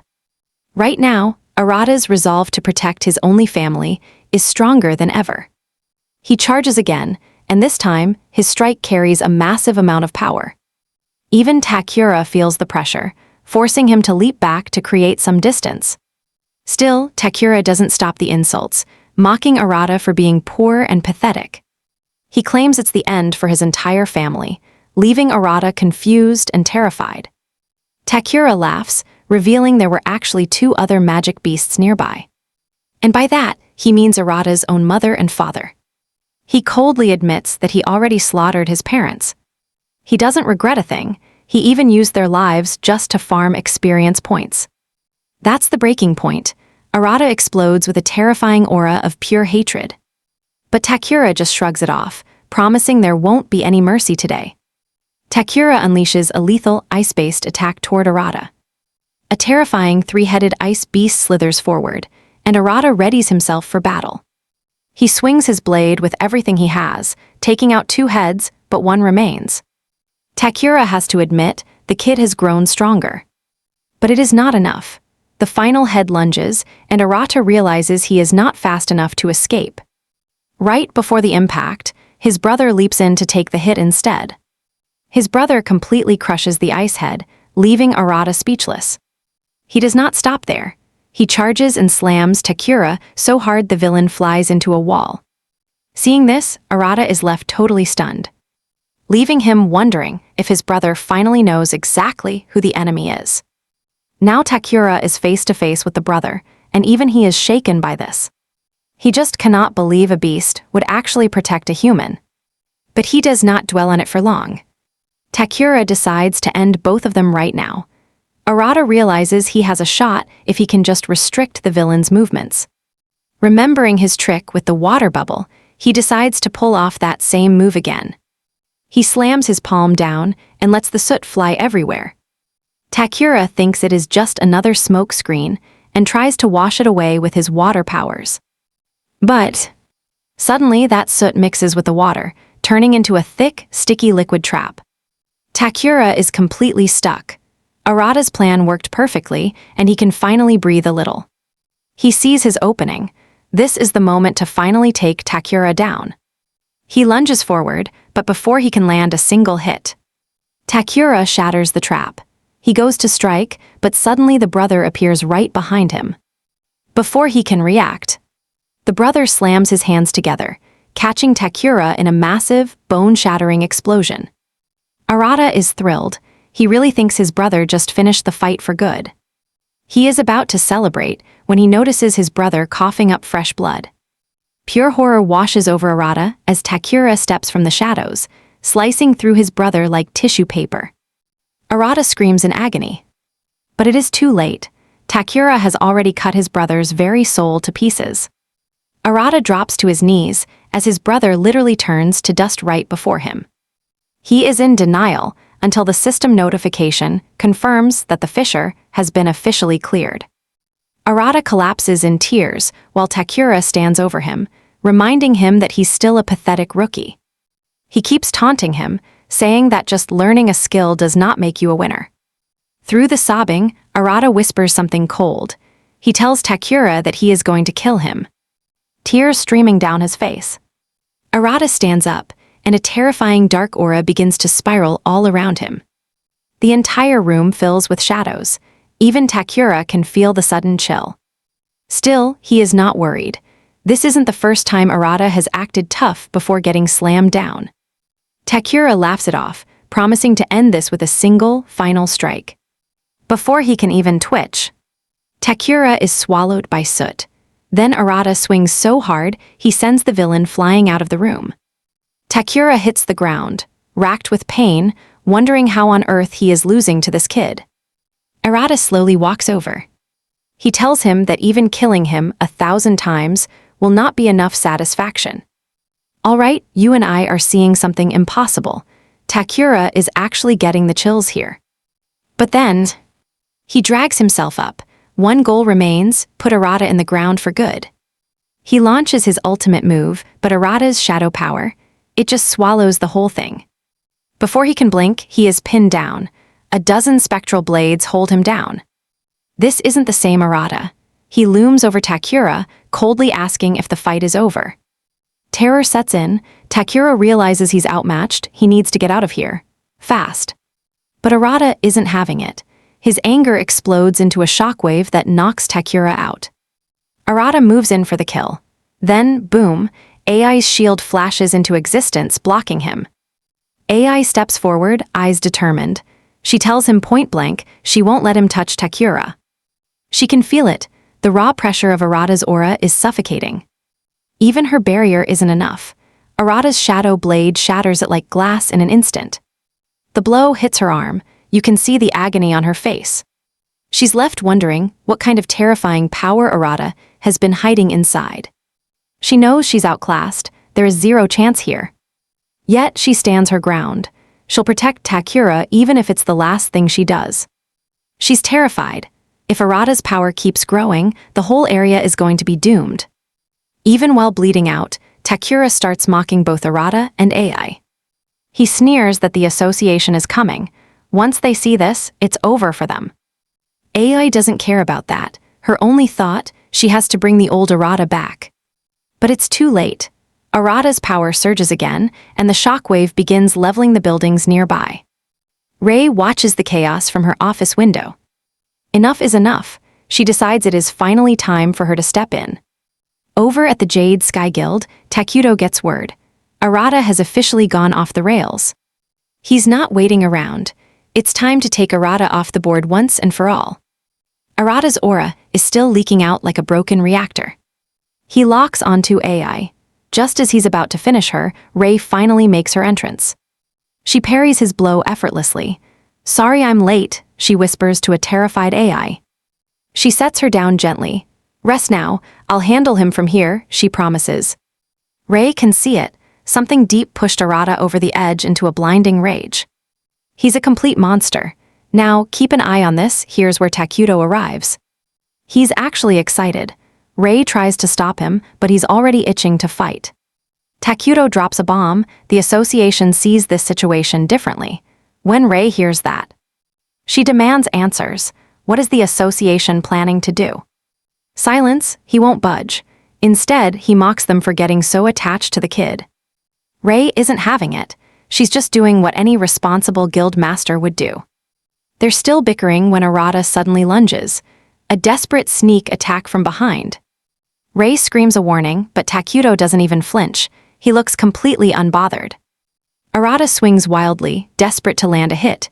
It's pure, unrefined violence. But then petals, his body vanishes into thin air. Rei's eyes widen. What just happened? Takuto strikes. He unleashes his secret skill, the ethereal dance. Arata hits the dirt instantly. Rei can't believe it. He actually took him down so easily. Rei shifts her stance immediately. She makes it clear, if he's here to kill Arata, he'll have to go through her. So what do you and I think? Is he really telling the truth? Takuto admits he is not about to kill a guy with such mysterious secrets. Arata forces himself up, letting out a primal, earth-shaking scream. And right as he yells, he begins pulling in massive amounts of energy. No surprises for Takuto, though. He already guessed Arata was draining power from magic beasts. Arata locks onto Takuto, summoning a storm of weapons to end him, but the man doesn't flinch. Takuto is genuinely impressed, but there is just one problem. He can see Arata has zero control over this power. It is just pure, wild chaos. Takuto looks over at Rei. He tells her straight up, it is time to put Arata down for good. Rei wonders about the association's orders, but Takuto doesn't have an answer for her. A toxic green aura flares around his body as he gets ready to strike. Before Arata can even react, Takuto's overwhelming power completely binds him. Takuto calms Rei down, assuring her that Arata isn't dead, he is just out cold. Just like that, Takuto vanishes with Arata's body, leaving Rei terrified that the worst is yet to come. That is when AI returns to the scene after helping the civilians get to safety. She is hit with total shock when she sees Arata is nowhere to be found. Rei can't even find the words to tell her that Arata was taken. When Arata finally comes to, he finds himself bound and helpless. He is still disoriented when a total maniac suddenly steps into the light. The guy brandishes a whip and smiles, telling Arata that they are about to get started with the real fun. Meanwhile, Takura is absolutely fuming that Arata managed to slip through his fingers. He swears to crush Arata and the Heavenly Five to become the ultimate power. Even though he missed his chance to kill Arata himself, he is secretly thrilled that Arata is about to face the association's brutal punishment. Later, Rei visits Arata in his cell while the torture is in full swing. She begs him to cooperate so she can make things easier for him. But Arata's eyes are empty. He doesn't care what they do to him anymore. They are right in the middle of this when an emergency alert hits Rei's device. 3 Silver Slayers are trapped in a rift, and AI has rushed in alone. Rei is stunned. AI was supposed to be resting, not jumping back into combat. She knows AI always pushes herself past the limit, even when her body is broken. AI is in serious danger now. Meanwhile, over at headquarters, Daju makes an urgent call to the Golden Slayers. Daju puts a direct call through to the Golden Slayers, but he makes it clear that they are dealing with a massive emergency. Daju cuts to the chase. They have Arata in custody. Ryo is absolutely shocked when he hears the news. He tells the president that Arata isn't a villain and deserves a fair hearing instead of being locked away. Daju lays out the charges. Arata is accused of losing control and causing massive, catastrophic damage to the city. Worst of all, he claims Arata broke association rules and completely shattered the people's trust in them. He continues. He claims Arata's unknown power comes from the Magi, and many Slayers are even demanding they eliminate him now. Ryo and Rei are speechless. But Rei steps up, telling Daju she will take full responsibility for Arata's actions. She is, after all, the one tasked with supervising him within the Navy Guild. Daju announces they will probe Arata's true nature and grill him for any hidden links to the Magi. Daju makes it clear that Arata's tie to the Magi might be their one shot at uncovering the truth. As Shion hears this, she realizes an Inquisitor has already started on Arata, making her feel a surge of pity for the poor guy. Daju orders the Gold Slayers to stay sharp. The Magi are expected to make some strange moves soon. Once the call ends, Rei realizes that Arata is in a seriously dangerous spot. Meanwhile, deep in the high-security dungeon for first-class violators, the Slayers' own brutal Inquisitor, Ikazu Keimari, is busy having some fun with Arata. He demands Arata spill everything about the Magi, making it clear that from this point on, things are getting ugly. Kamigari threatens to strike Arata until the flesh literally falls off his bones. Face battered and bruised, Arata insists to the man that he knows absolutely nothing. This infuriates Kamigari, who snaps and raises his heavy whip. But right before the blow lands on Arata, Rei bursts into the room. Screaming for him to stop, she identifies herself and orders Kamigari to end the interrogation immediately. Kamigari is shocked to see such a high-ranking official in this dump and asks if Rei has permission. Rei lies, telling Kamigari that she has full clearance, ordering Kamigari to clear out so she can speak with Arata in private.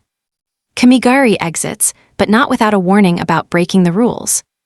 Once Kamigari leaves, Rei comments on Arata's terrible state and asks if he remembers transforming before his wild rampage started. Arata is stunned because his last memory is simply fighting Takura after his brother was taken from him. However, everything went dark, and Rei explains that Oi was the one who stopped him from killing Takura. Arata is shocked by the news, but Rei goes on to say, Oi was caught in the crossfire, though she is currently receiving medical treatment. Hearing this breaks Arata's heart, and he concludes that he deserves every bit of this suffering.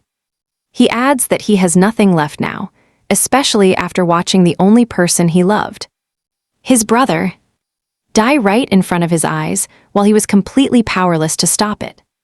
Just then, a report arrives. Oi has entered the rift for a dangerous rescue mission. Arata grows worried, frantically asking Rei exactly what happened to Oi.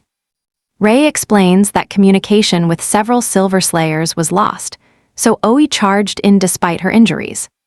Rei decides she needs to talk with Daju. Arata is on the verge of breaking down when Rei comforts him with a pat, reminding him he cannot change the past. But there is still something only he can achieve as long as he holds a slayer's power. In a hollow voice, Arata whispers that he has nothing left to give. Rei admits she cannot judge if he is truly evil, but she felt something real from him. Rei releases Arata from his chains, telling him she is trusting her instincts by letting him go free. Suddenly, Kamigari storms back into the room, telling Rei he just received word that she never actually had permission. Meaning she lied. All right, you and I are jumping into the heat as Kamigari warns Rai that being a guild master won't save her from his wrath. Kamigari pulls out his whip and starts walking toward Rei. He explains the area's magnetic field block skills. Plus, his whip is fast enough to break the sound barrier. He's got all the cards now. Without her skills, Rei is basically a sitting duck in this fight. Kamigari is absolutely loving every second of this. He never imagined he would get the chance to rough up a legendary golden slayer like her. He lunges toward Rai, swinging his weapon to land a punishing hit. But Rai is too fast. She plants a heavy kick right in his chest, shattering his confidence. She calmly tells him that she'll handle the official permission once she's finished dealing with this mess. Suddenly, Rei gets an urgent message. Nobody is available to help save Aoi at the moment. She turns to Arata, reminding him that dwelling on the past won't change anything at all. Instead, it's the choices he makes right now that define the man he really is. Those words hit home. Arata goes quiet, letting the weight of her advice sink in. He realizes he's lost everything, yet he still has brothers who bled and fought beside him. Right then, he vows that he's never going to let someone precious to him die again. With fire in his voice, Arata tells Rai he's going to save Aoi, no matter what happens. Rei's glad to hear that. She tells him they better all survive so they can celebrate with barbecue together later. Arata immediately springs into action, searching for a way out of the building as fast as possible. But he hits a wall. 3 officials are already there to capture him. Arata freezes. He's totally outnumbered and has no idea how to get past these guys. Before he can even think of a solution, Ryo shows up, teasing Arata that he heard about him getting his ass locked up in prison. Ryo asks what he plans to do now that he's out of prison. Arata says he'll do what he must. Ryo wonders if he's talking about his brother, but Arata quickly sets the record straight. No, this time, it's strictly about saving a comrade who's still trapped in danger. He tells Ryo that if he can pull this off, his own fate doesn't even matter.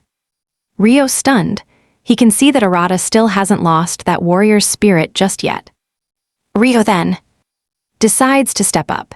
He tells the officials not to worry because he'll personally keep an eye on Arata. To shut them up, he tells them to give his message directly to Daju. With that, Ryo tells Arata it's time to move.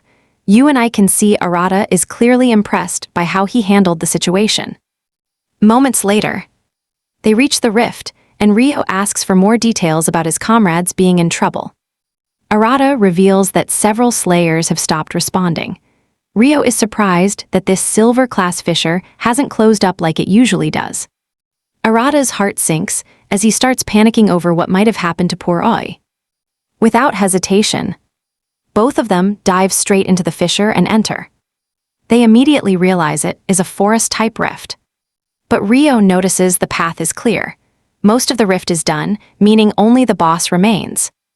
Arata drops to his knees to use his soot, telling Ryo he's going to track the enemy. Ryo is impressed. He didn't realize Arata had leveled up his detection skills to this advanced stage. Right as they're searching, a massive monster comes flying at them out of nowhere. But Ryo isn't worried. He obliterates the beast with one fire-infused backhand punch. Then another monster lunges from the right, aiming straight for Arata. Arata is absolutely fuming that these monsters are interrupting the search, so he mercilessly cuts them down. Ryo is impressed. Watching this, he realizes Arata has seriously leveled up since the last time they fought together. As Arata pushes forward with the search, he suddenly picks up a very strange sensation nearby. He warns Ryo to stay sharp, and just then, one of those missing silver slayers appears from the shadows. Arata's face instantly lights up. Even though she looks pretty beat up, he is just relieved to find one of the slayers alive. They rush over to ask what happened. Right as she starts talking, explaining that a fellow slayer became a beast, she is suddenly bitten by one of those transformed monsters. Rio and Arata freeze in their tracks, trying to process the nightmare unfolding before them. The girl starts coughing violently as dark energy erupts from her body, forcing a horrific transformation.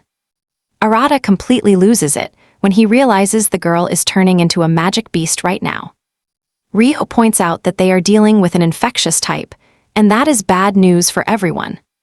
The newly turned Slayer lunges straight for Arata, going in for the kill. But Arata can't bring himself to strike back. All he sees is his brother. His hands start shaking uncontrollably, even with a lethal threat right in his face.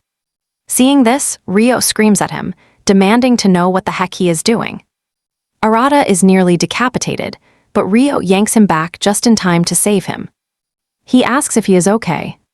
But Arata is trembling so much that sweat is literally pouring off his entire body. Arata stammers that he just cannot kill another human being. But Rio snaps back that the lady is no longer human.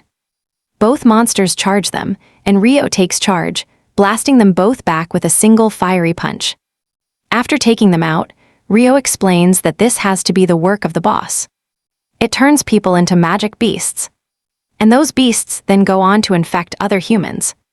Arata tries to object, but Rio explains that those who were infected probably hesitated just like he did. That hesitation is exactly why so many slayers were slaughtered. Finally, the pieces are falling into place.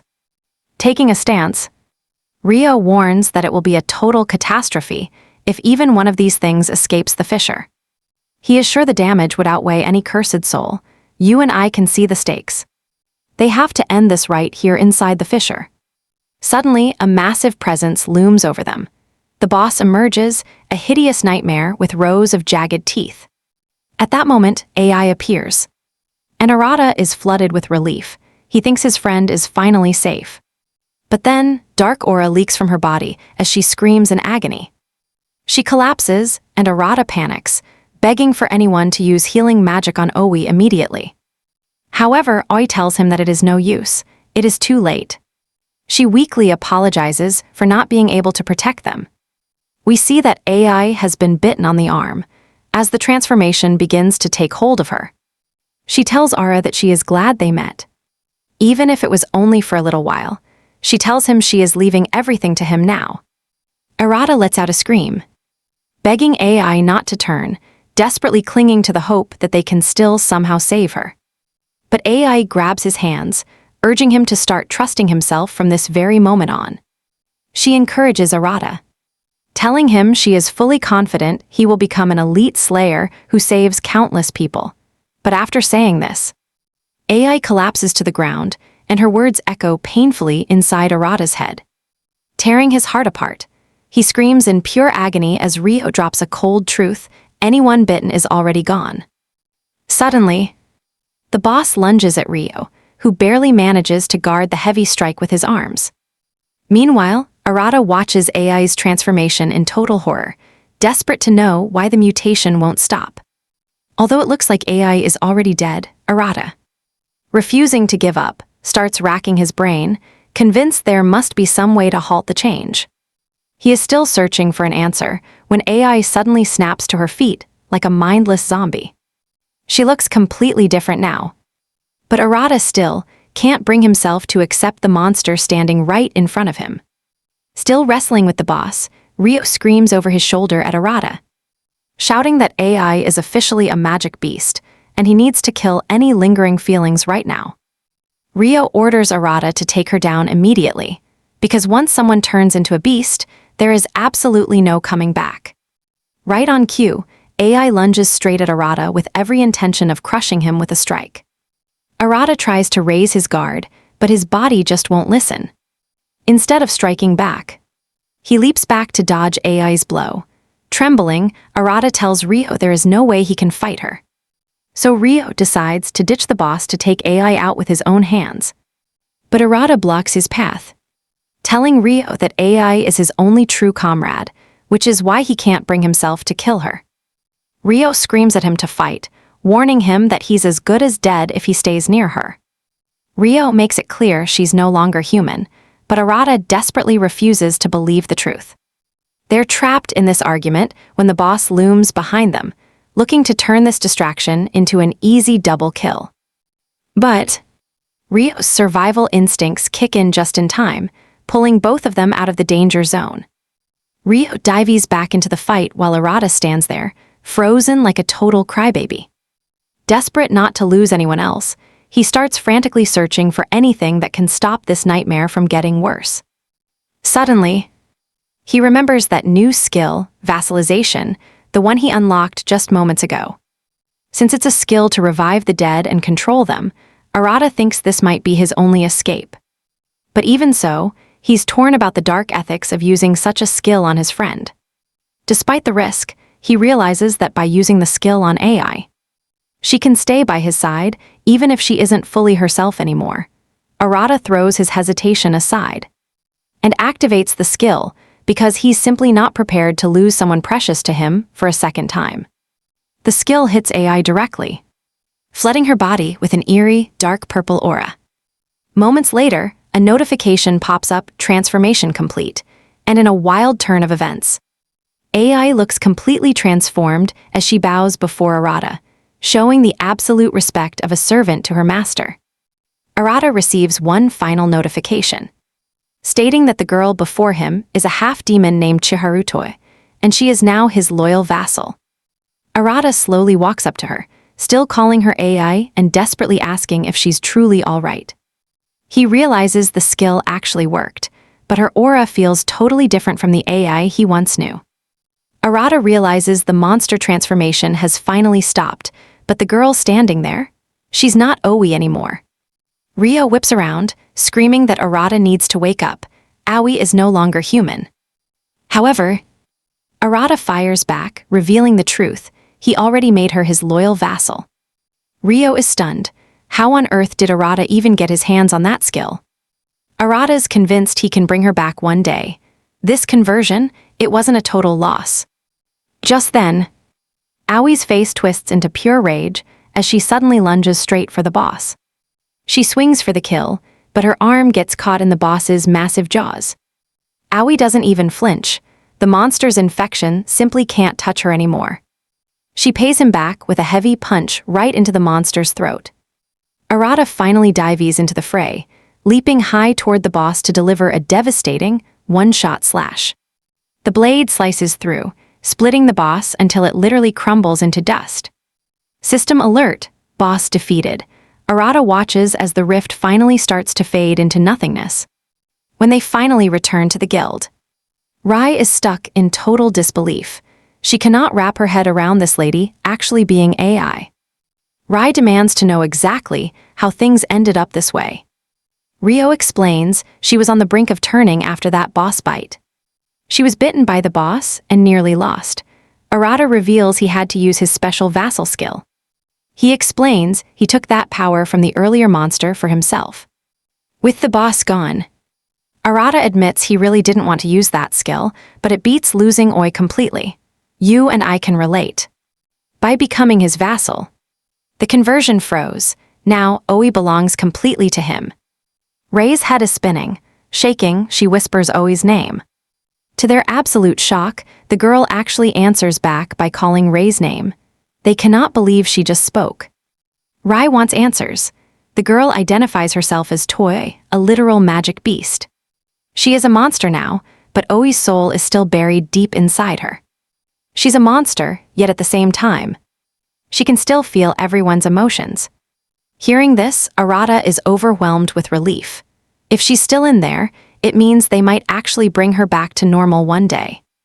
But Rio, still not convinced. He asks if Arata's truly sure Toy won't just go on a sudden killing spree.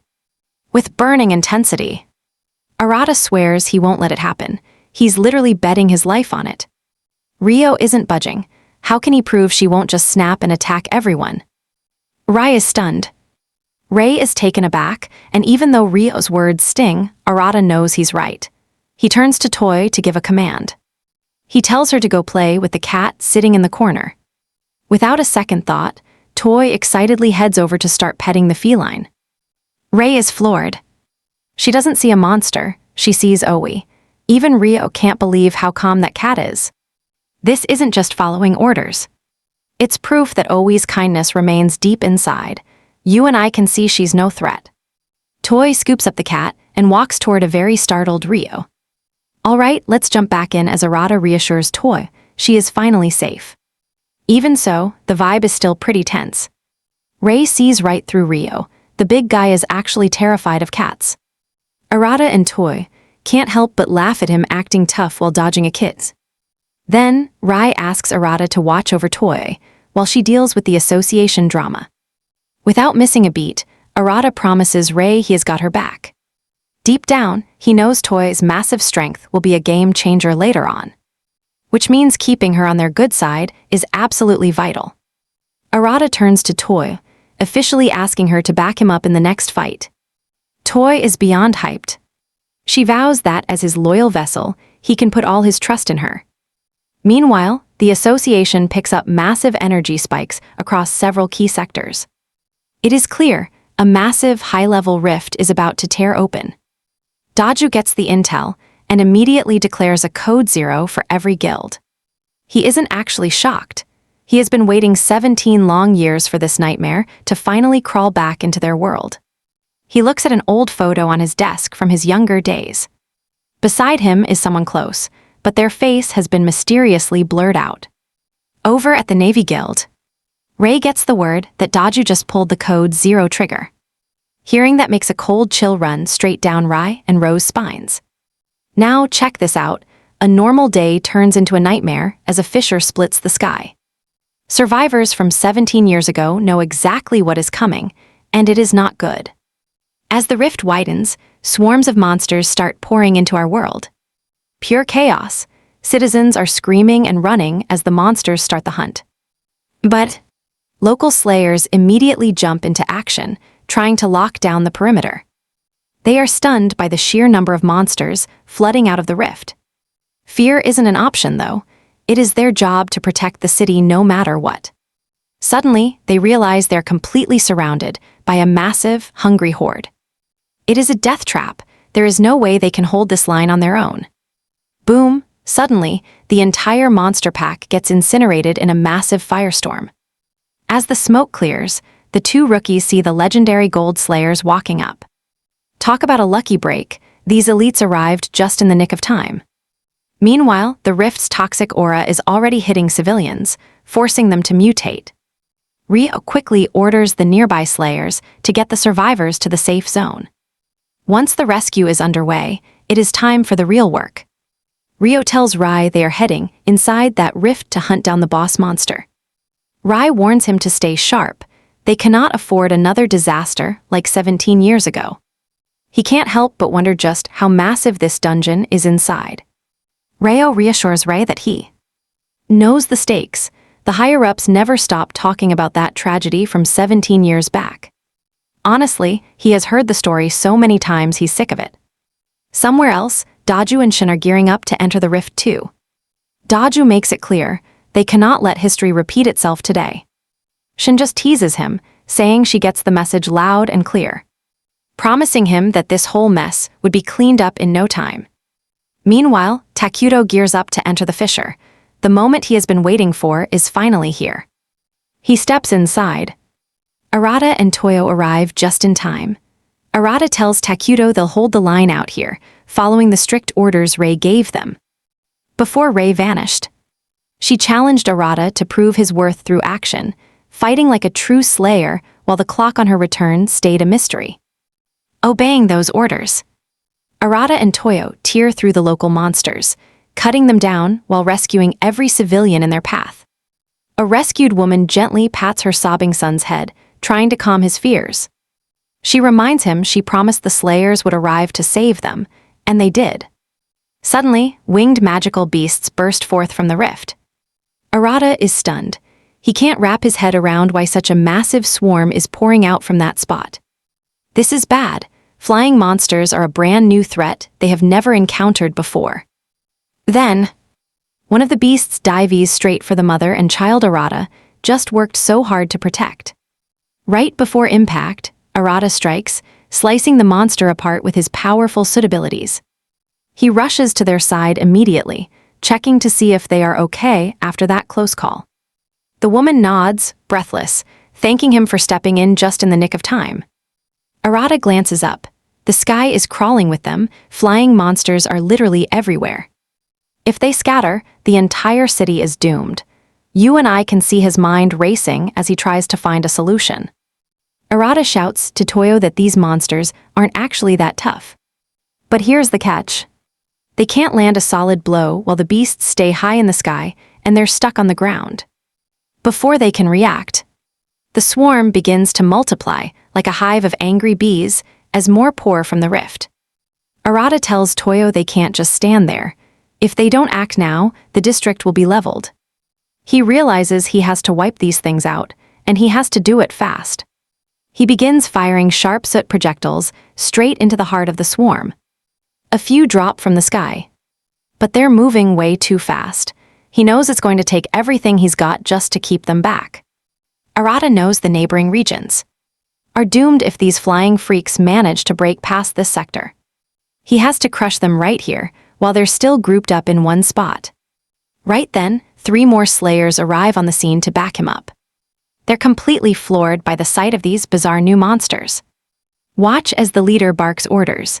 Tanks protect civilians, while long-range specialists focus fire to support Arata's assault.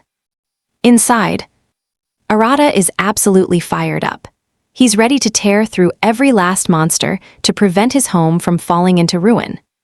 But simultaneously, he's worried his current output won't be enough. He needs a way to ground them or at least slow them down. Arata decides it's time to push his soot skills to the absolute limit. He focuses every bit of concentration, searching for a new application he's practiced countless times before. That muscle memory and deep knowledge are the only things that can save him now. Suddenly, a massive wave of dark soot begins erupting from Arata's hand. It floods the sky, swallowing every single monster in a thick, suffocating cloud. Once he is sure they are all in his grip, he hardens the soot, completely solidifying the beasts. Surprisingly, the plan actually works, but he realizes using this much soot is going to drain his MP fast. If he fails to kill every single monster at once, he is absolutely finished. Arata cranks up the soot's mass, dragging the monsters down to the ground. It works perfectly. With the targets pinned, Toy leaps in to start shredding through them. Just like that, Arata wipes out the entire trapped group in a single, massive move. He can feel it. Using his skills is getting much easier than before. Not stopping now, Arata keeps the momentum going to clear out the remaining monsters. Arata taps into his power again. But he is already feeling the strain, pushing himself to end this in one final strike. This time, Arata shapes a massive sword entirely out of soot. With the monsters cornered, he cleaves through them all, finally securing the entire area. The slayers watching from behind are absolutely stunned by what they just witnessed. Meanwhile, the citizens are cheering and jumping for joy. The beasts are finally gone. Exhausted, Arata collapses right onto the ground, but a slayer rushes over to praise his work. He tells him it is all thanks to his help that they were able to protect this whole area, and from the look of things, those massive waves won't be returning anytime soon. The slayer reaches out, grabs Arata's hand and pulls him up. Arata is relieved he held the line, meaning the rest is now up to the high-ranking gold slayers. He finally understands the scale of a massive rift, but he wonders why the resistance felt so weak. Right then, the slayer who thanked him gets a frantic call. The headquarters is on fire. Arata panics. If the headquarters burns, you and I know the entire slayer chain of command will crumble. At the central complex, home of the mighty Earth Guild, also known as the Sewa Guild, stands the command pillar governing every single slayer operation. Inside is the nationwide slayer system, holding a record of every magic rift in history. This is the brain that coordinates every mission for every guild. The building also houses the armory and medical wing. Beyond that, it handles rewards and the training facilities. rogue slayer cells, and even the media hub. Its duties reach every corner of the country. If this headquarters falls, Japan's entire defense grid against magic beasts will vanish. Inside the burning building, a silver-rank slayer named Kohaku, serving under Daju, has taken charge. He barks out orders, demanding slayers evacuate every non-combatant to keep them out of harm's way. He orders the regular slayers into tight formations, while the bronze ranks guard core facilities and report every single change immediately. The silver-rank slayers, on the other hand, will be the ones hunting down every beast currently trying to overrun the headquarters. With a firm voice, Kohaku tells them they must hold the line, since all the gold slayers are currently deployed. Kohaku glances out the window, only to see a swarm of flying monsters closing in. He wonders why so many beasts suddenly appeared out of nowhere, even though they are nowhere near the site of the massive fissure. You and I see him figure out the magic beasts were waiting for the elite slayers to leave. He starts questioning if even that defensive barrier around the rift is enough to hold them back. Looking toward the horizon, it is clear the slayers on the front lines are barely hanging on against those monsters. To make matters worse, the only slayers left in the building are raiders, not defenders. Their entire kit is built for all-out assault, not for holding down a position. Suddenly, word reaches Kohaku that the infirmary has been set ablaze. He is stunned. How could those magic beasts have managed to infiltrate all the way to the medical wing? Moving instantly, he bolts toward the infirmary, ordering the slayer nearby to gather intel so they can finally see the big picture. Speeding toward the infirmary, Kohaku feels the weight of Daju's trust. He was left in charge of the association, and now it is falling apart. Arriving at the medical wing, Kohaku finds the place crawling with magic beasts that have absolutely trashed the entire room.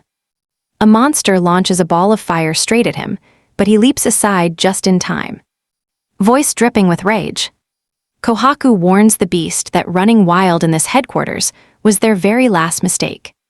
He notices the fire and wind beasts are actually coordinating, using the smoke and flames as a tactical screen. Since wind is his weakness, Kohaku weighs his options. Should he focus on taking out the fire-type monsters first? Right then, Arata and Toy arrive, taking in the sight of the absolute disaster unfolding before them.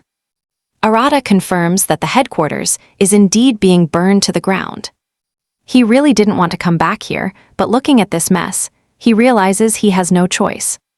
Arata tells Kohaku he will handle the fire, leaving the rest of the monster slaying to the association.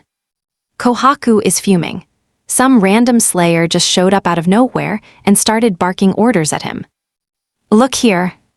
He looks closer and realizes this is Arata, the escaped irregular. He also senses a magic beast aura from Toy.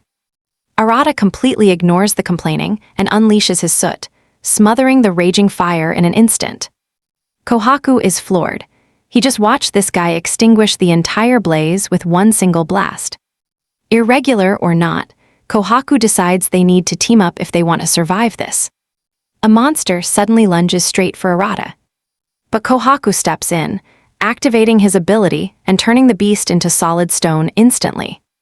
Kohaku just smirks, joking that he just added another piece to his private statue collection. He slams his hand down, pulling a wicked spear from the earth before charging at the frozen monster. One thrust is all it takes to shatter the beast into tiny fragments.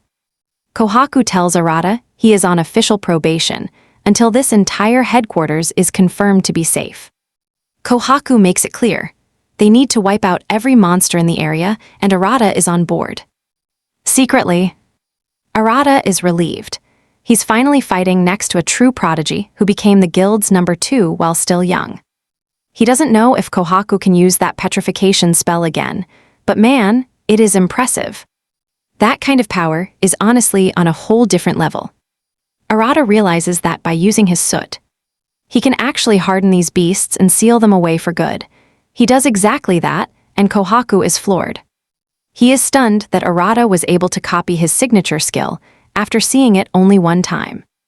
Area cleared, Arata takes a second to praise Kohaku. That move he pulled earlier, seriously impressive stuff. Kohaku looks away to hide his blushing face, acting like it was totally nothing special. He then grills Arata for reckless skill spamming, calling his control a complete train wreck. Kohaku warns him that being this careless drains energy and leaves him wide open. He claims this is why Arata always fails. He lacks the basics. Arata is stunned since he actually knows nothing about his own skills. He has just been fighting for his life without a single thought. Kohaku teases him, saying try not to be a total burden. However, Arata is lost on what to defend first in this chaotic situation. Deep inside the Divine Armory, Takura is messing with stolen weapons.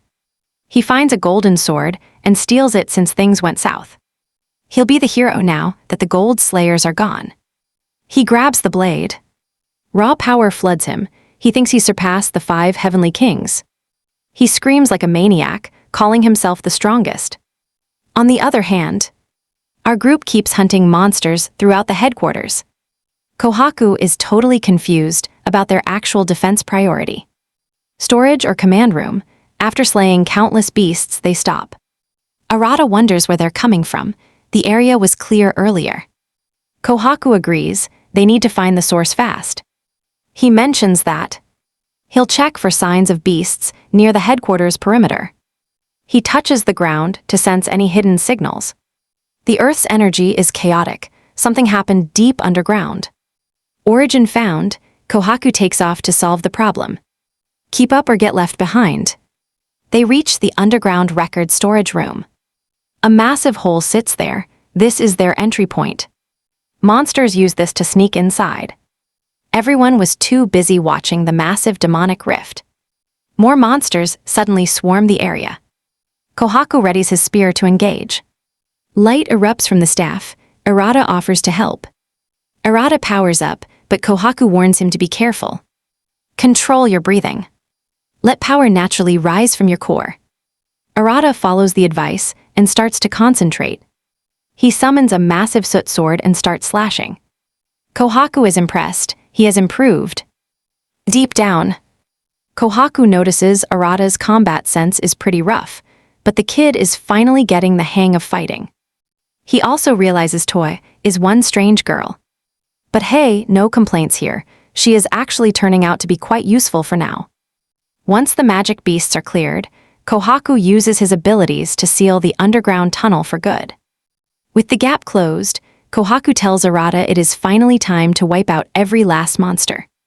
Even with the tunnel sealed, Arata is worried they missed something, especially since the number of beasts nearby is dropping too fast. Kohaku explains that most of the monsters have already moved through the tunnel, making blocking that path their absolute top priority. But, just in case they were wrong, Arata reveals he has already placed soot markers everywhere. As his soot spreads, Arata alerts Kohaku to a massive, terrifying magic presence lurking right above their heads. Arata suggests moving upstairs immediately because this energy. It feels completely wrong and unnatural. He points out that the heaviest concentration of monsters is gathered in the open space directly above. Kohaku is stunned. If that is true, then the training facility is currently under heavy siege. A few moments later, they reach the headquarters training grounds. And to their absolute horror, there is a massive rift right inside the headquarters. Kohaku is beyond furious. They completely missed this because of all the absolute chaos happening outside. Monsters begin pouring out of the rift, leaving Arata in total shock at the sight. Kohaku then realizes the monsters used the fires and the underground as a distraction to hide this massive demonic rift from everyone. Purely enraged, Kohaku lunges at the magic beasts. And Arata jumps in too. While they tear through the monsters, Kohaku realizes the only real fix is to shut this rift down as fast as possible. However, he is torn.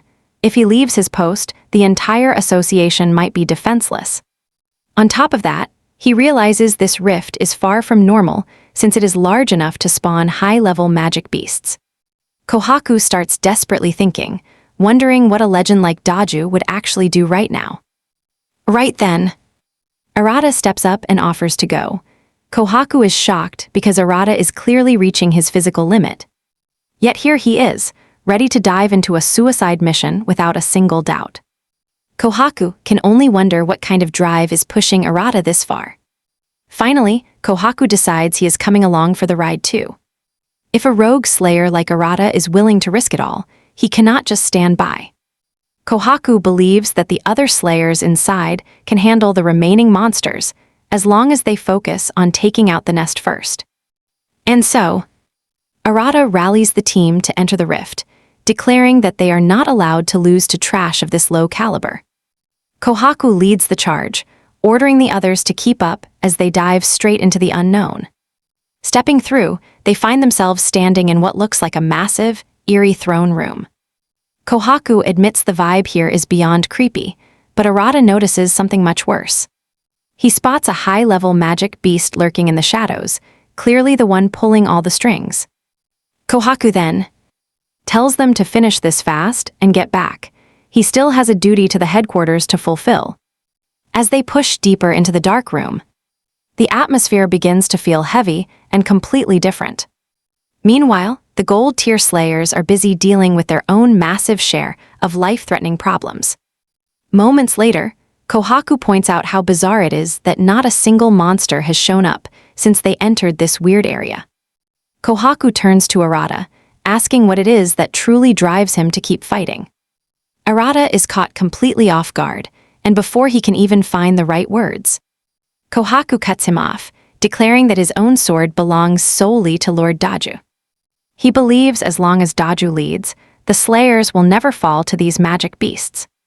But as for Arata, he thinks the kid lacks any real trace of refinement. Toy steps in and playfully twists his words around to mess with them. She teases Arata that he just isn't Kohaku's type, forcing a flustered Kohaku to clarify. Kohaku sighs, telling Toy she just needs to witness Daju in true action. He starts fanboying hard, describing Daju's power as a river and his techniques as flawless. To Kohaku, every move Daju makes is nothing short of pure, high-level artistry. He goes on about how even an ancient master painter would have hailed such a sight as a literal holy masterpiece. Toy, however, isn't buying any of this intense glazing session one bit. Kohaku just thinks she is being a rude brat, then tells Arata to feel the power flowing deep inside. They eventually reach a massive gate, and as it slowly creaks open, they are greeted by a grotesque beast covered in human heads and twisted flesh. Without warning, the creature lets out a searing laser blast that slams into Kohaku. Instantly, Kohaku sees a horrific vision, Daju lying on the ground, completely torn apart.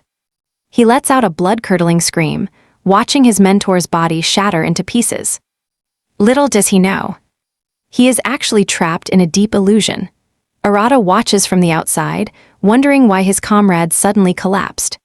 Staring at the nightmare, Arata realizes that that beam from earlier was actually the monster's primary attack. Suddenly, Toy begins screaming as well, clutching her head in absolute agony. Before Arata can even react, the monster hits him with a laser shot of his own. His deepest fears take over as visions of everyone he failed to save begin to haunt him. The images scream at him, calling him a total failure of a slayer. They tell him straight up that he should have been the one to die. Arata breaks down in tears, the crushing emotional weight becoming too much to bear. Meanwhile, the monster basks in their suffering, clearly enjoying the sight of the team in pain. Suddenly, something clicks. Arata realizes he has to keep fighting, despite all his past mistakes. Using sheer willpower, Arata forces himself back onto his feet. He is absolutely determined to bring Aoi back home, refusing to let another tragedy happen. With his resolve burning bright, he tries to tap into the power Kohaku mentioned. Right then, he manages to grasp a hold of Aoi's magical energy. He wonders if this is only possible because of his unique vassalization skill. Realizing he can actually use this, Arata dives even deeper to claim more power. The monster notices Arata waking up and frantically fires a direct blast, triggering a massive explosion on impact. But as the smoke fades, Arata stands unharmed behind a shield made of Aoi's power. He is shocked that he actually accessed her energy, which now blasts everything back. With the barrier holding firm against the beast's assault, Arata finally has the opening he needs to prepare a massive counterattack. Meanwhile, you and I see Kohaku still trapped in that twisted illusion, fully convinced that Daju is actually dead. Then, it finally hits him that Arata is planning to face this nightmare all by himself. Disappointed in his own weakness, he slams his head into the ground to snap back to reality. Thankfully, the pain works, and he manages to find his focus. He glares at the boss with pure disgust, swearing to end this for his mentor's sake. The monster starts raining lasers down on Arata, but his shield holds firm, blocking every single shot. The beast is furious that its best attacks are being effortlessly repelled by the shield. Suddenly, Arata feels a chill behind him. Spinning around, he realizes a piece of the monster has split off to create a separate body. Now, this mini-clone is coming straight for him. Just as the clone prepares to strike, Toyo's voice suddenly rings out through the entire room. She mocks the beast, saying it got greedy by cloning itself too fast, which caused the illusion to break. Toyo's sharp claws tear right through the clone before it can even reach Arata. Honestly, she looks like a total boss doing it. With Toyo back in the game, Arata turns his attention back to Kohaku to see if he's okay. Little do they know, Kohaku is already back on his feet. Consumed by rage, he finally unleashes his ultimate secret skill. Behold the stone gargantua, a massive suit of armor that towers over the boss and its army of clones. With one heavy punch, Kohaku wipes out 4 clones instantly, letting out a massive wave of raw power. Arata is nearly blown away, finally realizing just how much power Kohaku has been hiding. Kohaku looks genuinely terrifying now, as if his entire personality has shifted into something darker. Out of nowhere, the boss monster tries to sneak Arata from his blind spot. But Arata's instincts are sharp, and he leaps away before the fist can make contact. The monster's strike shatters the floor, giving Arata a perfect opening to launch a counterattack. But even with a direct hit, he can't pierce the monster's skull. Kohaku shouts for him to stay focused and start refining his magic power immediately. Arata is completely lost, having no idea what Kohaku means by refining his magic. Now, you and I know if Arata can't break his limits here, this room will become his grave. Listening to Kohaku, Arata closes his eyes, cutting out all the noise to find that one core of strength. He pours Aoi's energy into his soot sword, transforming it into the legendary, glowing, glittering mist sword. With his blade now supercharged, Arata blurs forward and slices the monster in half in a single heartbeat, ending the battle once and for all. Gasping for air, he looks over at Toy and Kohaku to see their reactions. Toy is stunned into silence, while Kohaku watches him like a proud father. He gives Arata a nod, telling him he officially earned a passing grade. Running on empty, Arata collapses to the floor as Toy rushes over to check on him. Kohaku realizes that Arata's true potential actually rivals those who have awakened a golden orb. It makes him wonder what's really driving Arata to go this far. Later, the team returns to headquarters and finishes mopping up the remaining monsters. The association headquarters is finally safe. Now that the base is secure, you and I know the massive fissure is their next big problem. Meanwhile, deep inside the rift, Daju and Shiin are hunting for the boss in the woods. Shiin is already whining about the trashy area and how her expensive clothes are getting ruined. Daju just scoffs, saying that is what happens when you dress so inappropriately. But she really does not care. Instead, she vents her anger on the woods, nuking everything ahead to clear a nice, easy path. Daju cannot believe just how dramatic this woman is. He thinks back 17 years, when the wall between our world and the magic rift almost completely fell apart. Thousands died when those monstrous magic beasts flooded out of the rift. Daju knows they were late back then. This time, he is determined not to repeat that mistake. However, the eerie silence in this rift is making him very uneasy. Shiin warns that they are likely walking into an ambush, and he totally agrees. He tells her to stay sharp, Soon, they reach a massive tree radiating a bizarre, powerful energy from within. It is obvious they have found the right spot. Xian is just glad they do not have to keep tracking them. Checking things out, they realize these monsters are at least A rank or even higher. Xian just wants to end this and finally get back home. Up in the tree sit the false twins, Aom of the white wings and Varuna of the black wings. According to official standards, they are dangerous A-rank beasts. The twins are shocked that these two found them. They promise the slayers that they will never leave alive.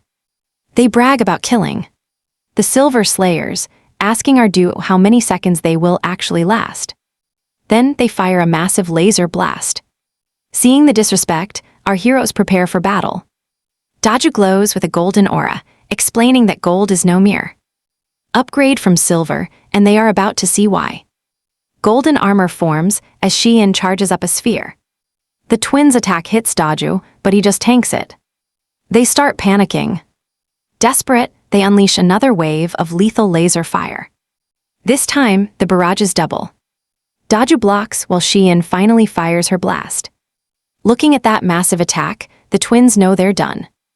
Daju is not shocked since monsters and humans share the same limited narrow perspective. They really thought Golden Slayers were weak. Too bad for them, this power is an overwhelming force that shatters all logic. They watch in absolute horror as Xian's blast vaporizes them and the entire giant tree. With their fight finally finished, Xian wonders if the others are done yet too. Meanwhile, Rio and Rei face off against the priest and the idol. Just like Daju and Shin, these two clear the field with zero stress.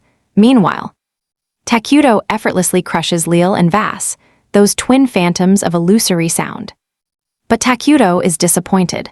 His true rival isn't here, meaning their fated clash must wait.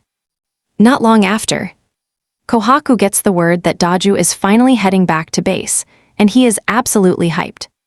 When the other Slayers hear the news, they practically start a party right there.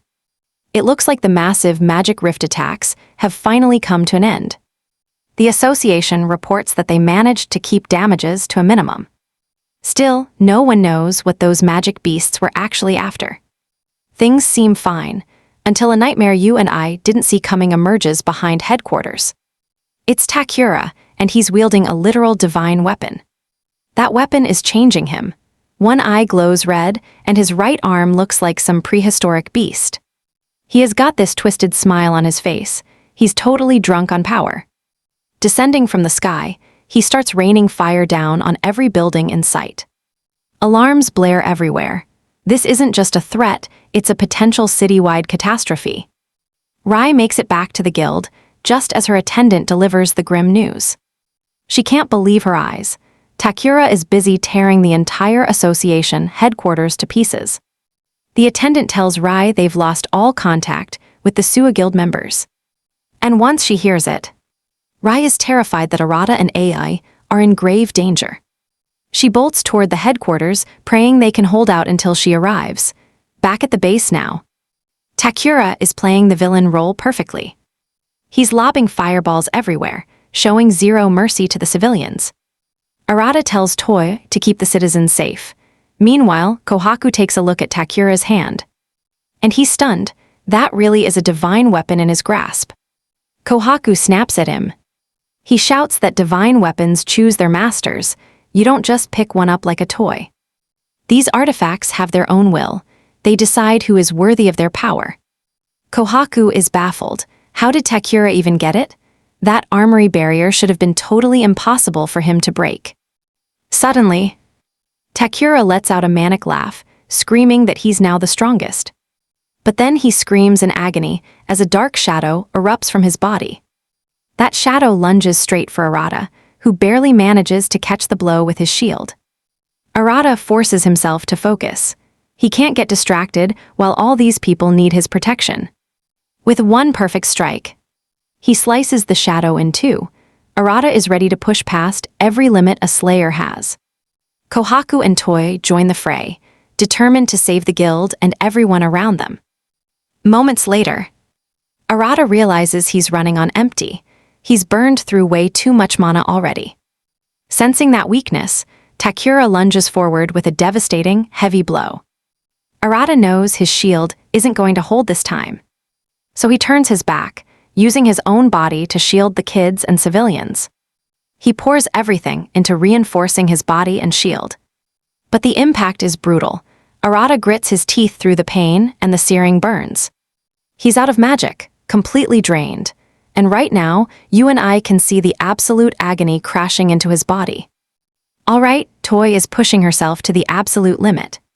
She is protecting the civilians while Kohaku fights off the beasts, desperate to maintain his status as the number 2 of the Seiwa Guild. Just then, Rei finally shows up, flashing a relieved smile when she sees the 3 are still alive and standing. She dashes over to check their status, but she quickly realizes they are completely drained after making sure every single citizen got out safely. Fuming with anger, she tells them to leave the rest to her. Takura is mid-rampage when a massive blast strikes him out of the blue, blowing him far across the field. Rai makes her fury clear, promising Takura that he will not find a single ounce of mercy from her today. She is disgusted that he would steal a divine weapon and throw away his very humanity. Desperate, Takura fires a frantic magic blast straight at Rai. But she shrugs off the attack, warning him that a world of pain is headed his way. A massive torrent of raw energy explodes from Rei's body, transforming her into something far beyond her normal self. As the group heads back to the headquarters, Daju tells Shiin that Rai is the Golden Slayer with the most devastating firepower. This news shocks Shiin, who honestly expected that title to belong to Daju himself. Daju admits to Shiin that he might actually be stronger than Rei. But when she fights solo, the rules of the game change entirely. Shiin is confused by the alone part, so he explains that when Rei doesn't have to protect allies, her true power comes out. She becomes far more powerful than any other Golden Slayer alive. Daju notes that Rai wields the dual powers of both water and lightning. Because her magic is so volatile, she has to hold back when fighting in a group. Branded as a heretic, Rai was forced to walk a dark and lonely path. It turns out she is the first irregular. Meanwhile, back on the smoke-filled battlefield, Kohaku finally wakes up. And looking into the distance, he witnesses the fierce showdown between Takura and Rai. Rei spots that Kohaku is finally awake and lets out a heavy sigh of relief. She is amazed at how well he absorbs energy, since she has been secretly funneling some of her own power into the 3 of them. Kohaku tries to jump back into the fight, but she demands that he stays back for now. He tries to argue, but Rai makes it clear that this is a direct order. Reluctantly, Kohaku agrees to stand down. And Rai tells him to get the others to safety while she handles the rogue Takura. Kohaku does as he is told, grabbing the 2 and retreating from the chaotic battlefield to find safety. He sets up a healing pool so they can start recovering their spent magical energy. Now, let's look at Rei, who is feeling a deep sense of failure for letting her guild down. She could not keep Takura under control, and now he has become this monster. Rei is absolutely fuming over how sideways everything has gone, realizing she should have just handled this entire mess by herself from the start. Angry that Rei is tossing him around like a ragdoll, Takura lets out a roar, launching a deadly wave of ice swords at Rai. Rai throws up a force field, blocking the strikes while the rest fly harmlessly past. Several blades stick in her shield. Seeing how close she came to certain death, Rai reaches her absolute breaking point, gripping the edge of her barrier. Rai flashes back to her parents' words, remembering their vow to protect this city no matter what happened. Her hidden fury finally snaps, and she lets her lightning power explode out into the world. She easily shatters every single attack thrown her way. She drops into a stance and fires a lightning blast at Takura, trapping him in a massive electrical tornado. Takura screams in agony as the high voltage courses through every inch of his body. Kohaku is stunned to see her wielding the 2 strongest gifts given by the gods themselves. But this level of power comes with a heavy price. Back when she was still a child, her classmates refused to get anywhere near her. They lived in fear that she would go berserk because she was born as an irregular. Just by looking at her, Kohaku can tell she has walked a very difficult path. With a sharp hand signal, she cooks up another lightning surge and fires it at Takura. He screams in horror as lightning drills through his body, but she keeps punishing him by tossing him around like a toy. Kohaku is terrified by what he sees. This shows just how insane her true power really is. Furious about being thrown around, Takura leaps toward her to close the distance. He is desperate to turn this fight into a brutal, close-quarters brawl. But she easily dodges his strike and grabs his mangled hand, telling him to forget about winning an up-close fight. She then begins gathering massive lightning in her right fist as Takura watches in terror right before that punch connects with devastating force. A massive shock wave erupts, and Takura is sent hurtling away into the far distance. Takura slams into the dirt, but he is actually trying to stand back up. Rai can't believe her eyes. She realizes that the divine weapon is definitely no joke. Even with the danger right in front of her, she decides she must finish this all alone. She remembers the weight of her mother's body in her own hands. She carries the crushing weight of every ounce of pain her loved ones felt, especially while Takura remains so stubborn. She tells him straight to his face that she is going to end him. Right then, Kohaku notices the water on the ground has started moving. He is left frozen, wondering what on earth is happening. As she prepares her ultimate attack, she knows she will be wide open, but she has to commit right now. She has no other choice but to pull the trigger, even while praying that Takura somehow survives the impact. Then, Rai fires off a massive lightning shot that looks like a tactical nuke. With nowhere to run, Takura gets hit by a nuclear explosion that hammers him with incredible force. Kohaku is in total shock. He can't believe he just saw her fire off a hydrogen bomb with that kind of precision. After that, she finally floats back down to the ground and collapses onto her knees in total exhaustion. Kohaku rushes over to check on her, but she somehow manages to force herself back up. She assures him that she is fine, even though she looks completely drained of all energy. She looks into the distance and sees the people already celebrating her victory over that monster. A small, rare smile finally touches her lips. She is already thinking about heading home for a well-earned barbecue after all this work, but suddenly, a cold sword pierces her from behind. She lets out a scream of pure pain and shock. When she turns to see her attacker, she realizes it's Takura, the man they thought was dead. Rai hits the ground hard, blood coughing from her mouth, and a massive hole torn through her chest. Kohaku rushes toward her. He is terrified that she is about to die.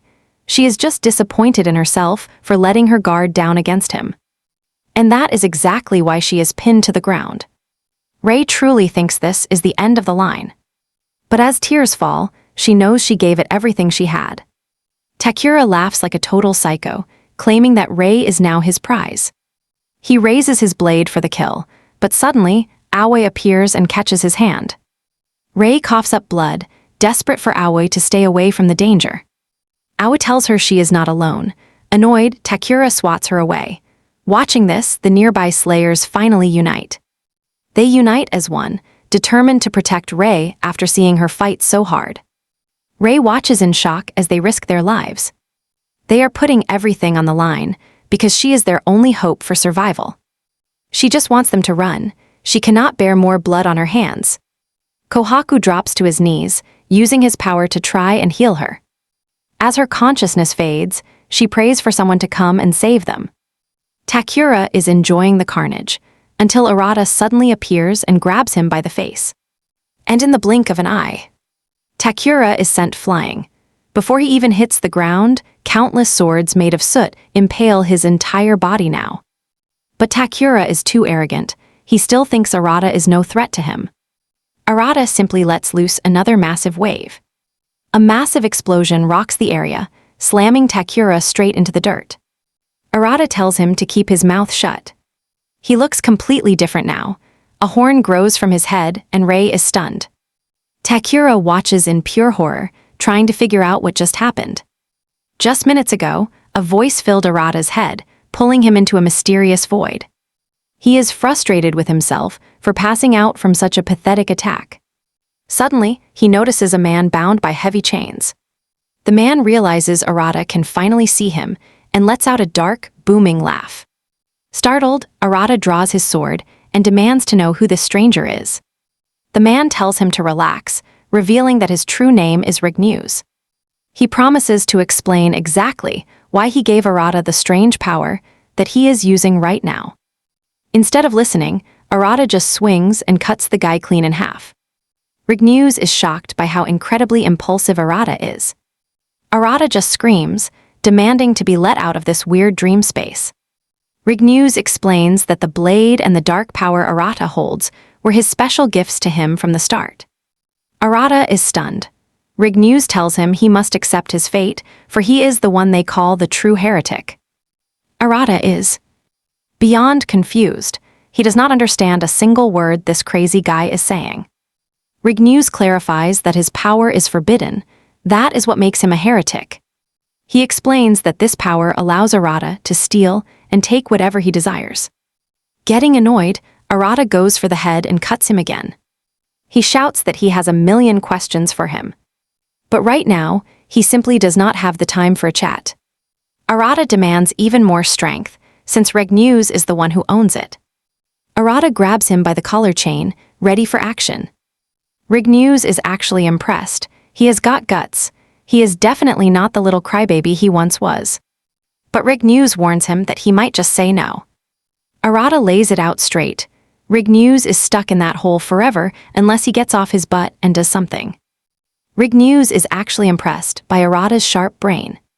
He offers him 60 seconds to really grasp the true core of his power. In reality, though, Arata finally gets why his form changed. Rignews basically cranked his ability way past the limit. However, Takura still thinks he's got this. New form? Who cares? He's not intimidated and lunges straight at Arata with everything he's got. But Arata effortlessly surrounds himself with a wall of shields, blocking the attack cold. Then, Arata returns the favor, smashing a blow into Takura's chest that sends him flying. Before he knows it, Takura is pinned to the dirt, with a dozen swords hanging right over his back. But he's still delusional, refusing to believe it's over, because losing to someone like Arata just isn't an option. Desperate, Takura switches targets and attacks Toy's group. But before he reaches them, Toy drops a massive skill, Blackmail Beast, slamming Takura back with pure force. Takura is floored. He never expected Toy to be packing this much heat. The guy starts losing it, screaming about his noble lineage and that divine sword he's still clutching. He's bragging about replacing the 5 kings because he was supposedly the strongest around. But Arata shuts him down, bringing up how he stole that orb and mutated his own brother. He calls Takura a monster, worse than any beast, for snatching a divine sword that wasn't his. After all those crimes, Arata gives him one final choice. How does he want to die? The sheer pressure in Arata's voice is so heavy even Rai can feel it. Blinded by ego, Takura screams that he'll never die to some loser like Arata.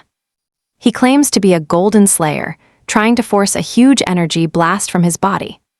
But suddenly, blood just starts spraying out from every direction. Seeing this mess, Arata realizes Takura's body is literally breaking because that stolen power was never meant for him. Truth is, Takura had zero talent to begin with. Realizing he's completely cooked, Takura does the only thing left. He tries to bolt. Arata just casually rips open a rift, terrifying Kohaku. Takura skids to a stop when it appears right in front of him. Then, Arata's hand reaches through the void and grabs Takura's head, dragging him in.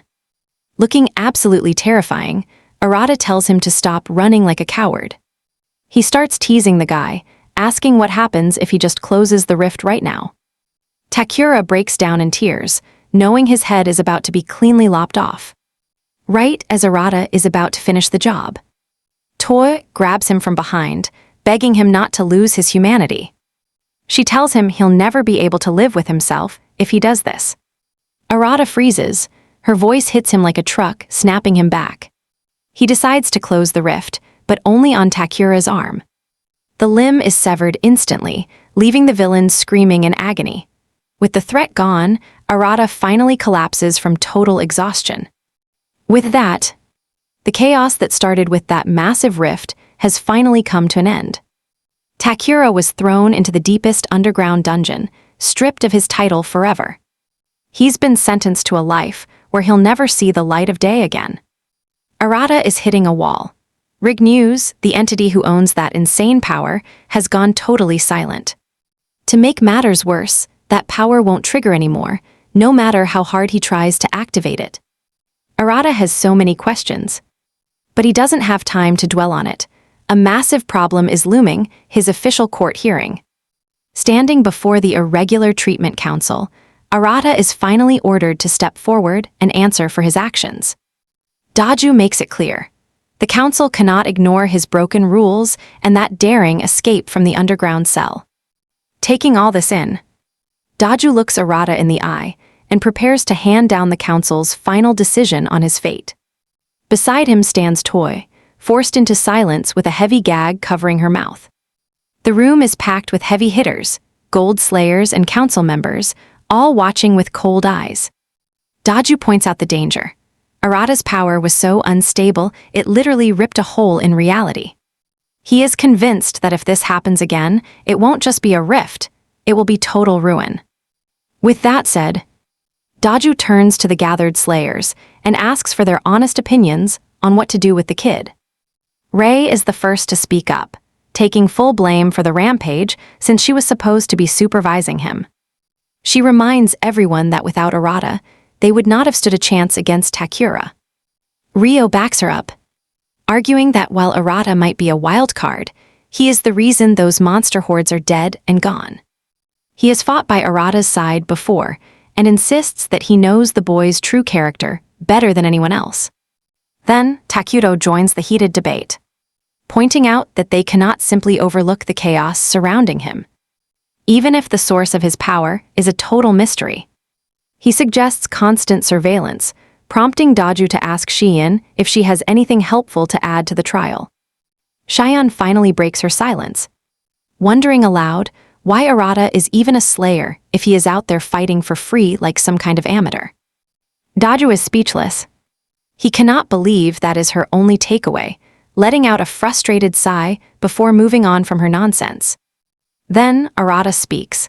He admits he does not fully understand his own strength yet. He knows he lost control, but he tells them straight up, he would do it all again to save those people. That sets off one of the conservatives, who stands up and starts screaming at Arata for being so arrogant. The man shouts that Arata's very existence is an insult, especially now that he has even got a magic beast serving him. He reminds the room of the many disasters caused by irregulars like him throughout their history. Ryo is not shocked. These conservatives are fundamentalists who believe the orb is the only way. But Daju is forced to listen because these old-timers hold a massive amount of political power. The other conservatives start howling for blood, demanding they execute Arata before his demonic nature destroys them all. Bitter accusations start flying from the conservative camp. Ryo is caught off guard by their intensity. Rei tells him that people who did not see Arata's heroism will only ever see him as a threat. Suddenly, a booming voice silences the room. It is Kimigari, the leader of the entire conservative faction. He orders his peers to shut their mouths, leaving the entire room in shock since he is the head of the conservatives. Kimigari finally steps forward, stating that it is a fact that Arata plotted with the Navy Guildmaster to escape his cell while hiding a dangerous, unknown power. But then, he tells them he saw everything, how Arata used his own body to shield the people despite being completely drained of mana. Kimigari challenges the others. If a man who prioritizes others over his own life isn't a slayer, then who is? He keeps screaming at his fellow guards, reminding them they were absolutely useless when Takura went on that violent rampage. In a shock move, Kimigari tells Daju to punish him instead if he's so desperate to find someone to blame. He admits that it was actually him and the guards who abandoned their posts in the first place. Right then, the crowd starts stepping up for Arata, telling Daju how he risked his entire life to keep them safe. They describe how he fought like a demon during the association assault, even while he was battered and bleeding out. They beg Daju to acknowledge him as a true slayer, the only one who actually fought for the people. After listening to every single witness, Daju announces that he's going to accept the truth that everyone here has shown him. With no objections left, Daju officially promotes Arata to the rank of Bronze Slayer. He tells him he'll now be living under the protection of the Navy Guild, while Rei lets out a massive sigh of relief that everything finally worked out. Kamigari brushes past Rei, muttering that he only stepped up because Arata saved his sister's life, and he absolutely hates being in anyone else's debt. Daju tells Arata to keep fighting for the citizens as a slayer, and to prove his resolve through results. But he warns him that if he ever forgets this path, the association will come for his head again. Once the deal is sealed, Daju turns his sharp gaze toward Ryo and Rei, the ones who broke Arata out of prison and sent him to the front lines without any authorization. Shortly after, Arata finally leaves the hearing, and before long, he's holding his official Slayer badge. Meanwhile, Toy is crashing over at Rei's place. Even though Arata never actually wanted this badge, he didn't exactly have a choice in the matter. By the time he gets back home, he finds a mountain of utility bills waiting in his locker. Right then, he's actually thanking his lucky stars he's a Slayer now, because there's absolutely zero chance he could have paid these bills otherwise. Arata is still flipping through all those envelopes when a girl suddenly lunges at him from out of nowhere.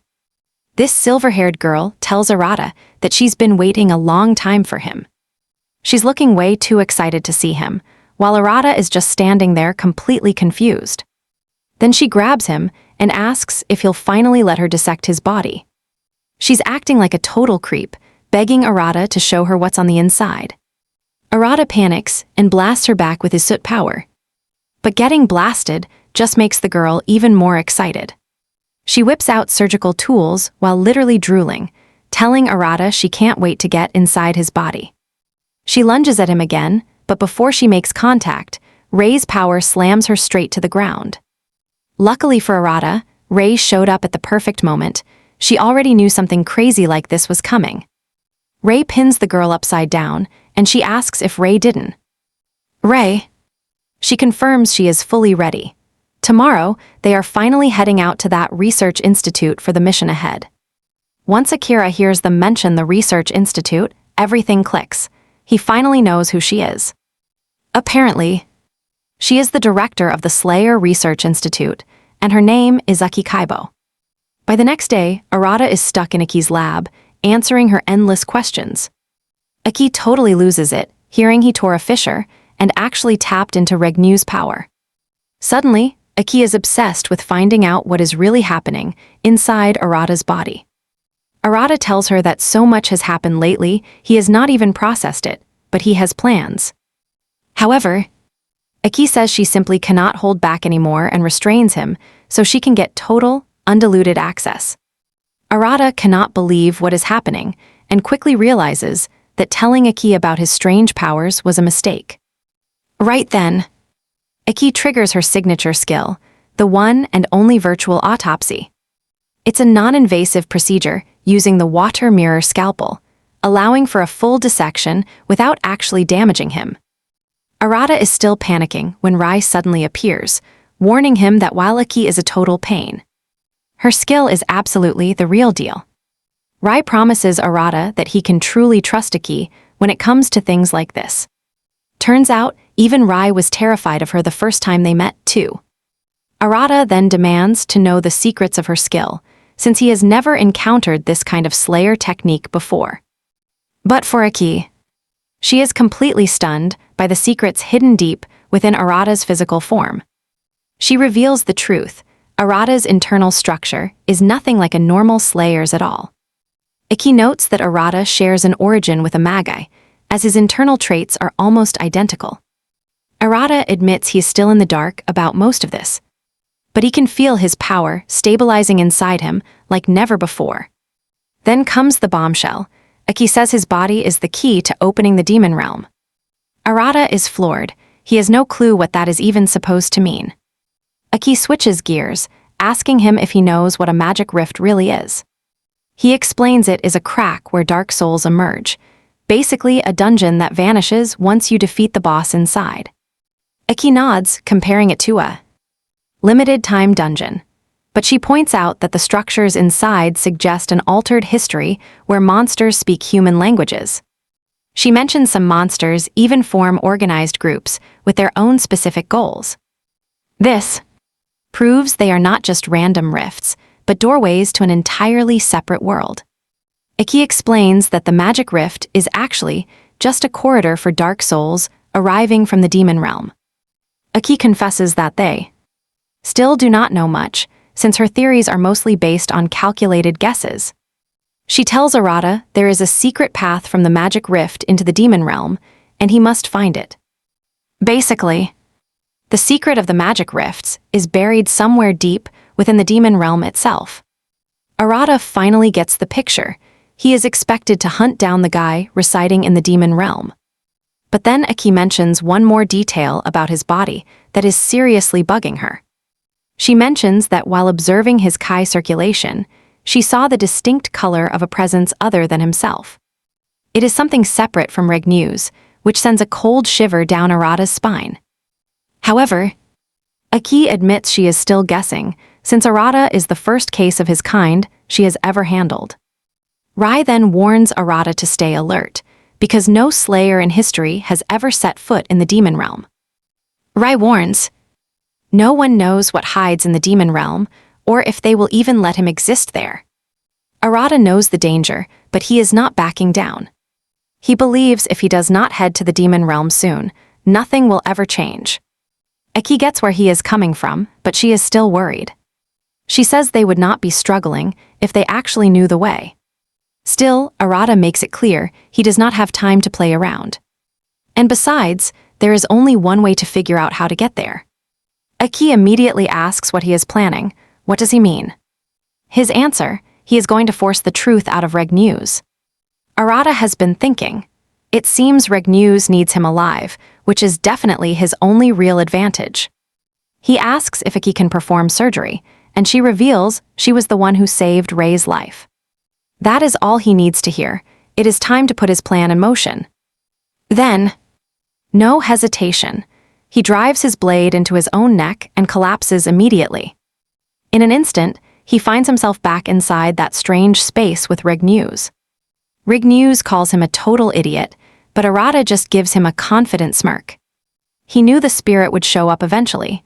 Regnew's just snaps back, claiming it is not his choice. But since they are face to face again, why not talk? He admits Arata's move was clever, even if he is shocked about the demon realm trip. Arata pushes for answers, saying it is in both of their best interests. Regnew's tells him he is still way too weak and has other things to do. Arata is confused. What other things could possibly be more important than this mission? Regnew's stays silent on the details. There is a restriction holding him back. But he tells Arata he is not letting a weakling like Arata step foot in the demon realm. Arata snaps. He pulls his weapon, fed up with all the secrets. He is going to stop those rifts, and he does not care what he has to do to get there. Regnew's just laughs. He thinks this kid has a pretty big mouth. Instead, he decides to play along. With a single finger, he unleashes a pressure that makes Arata tremble uncontrollably.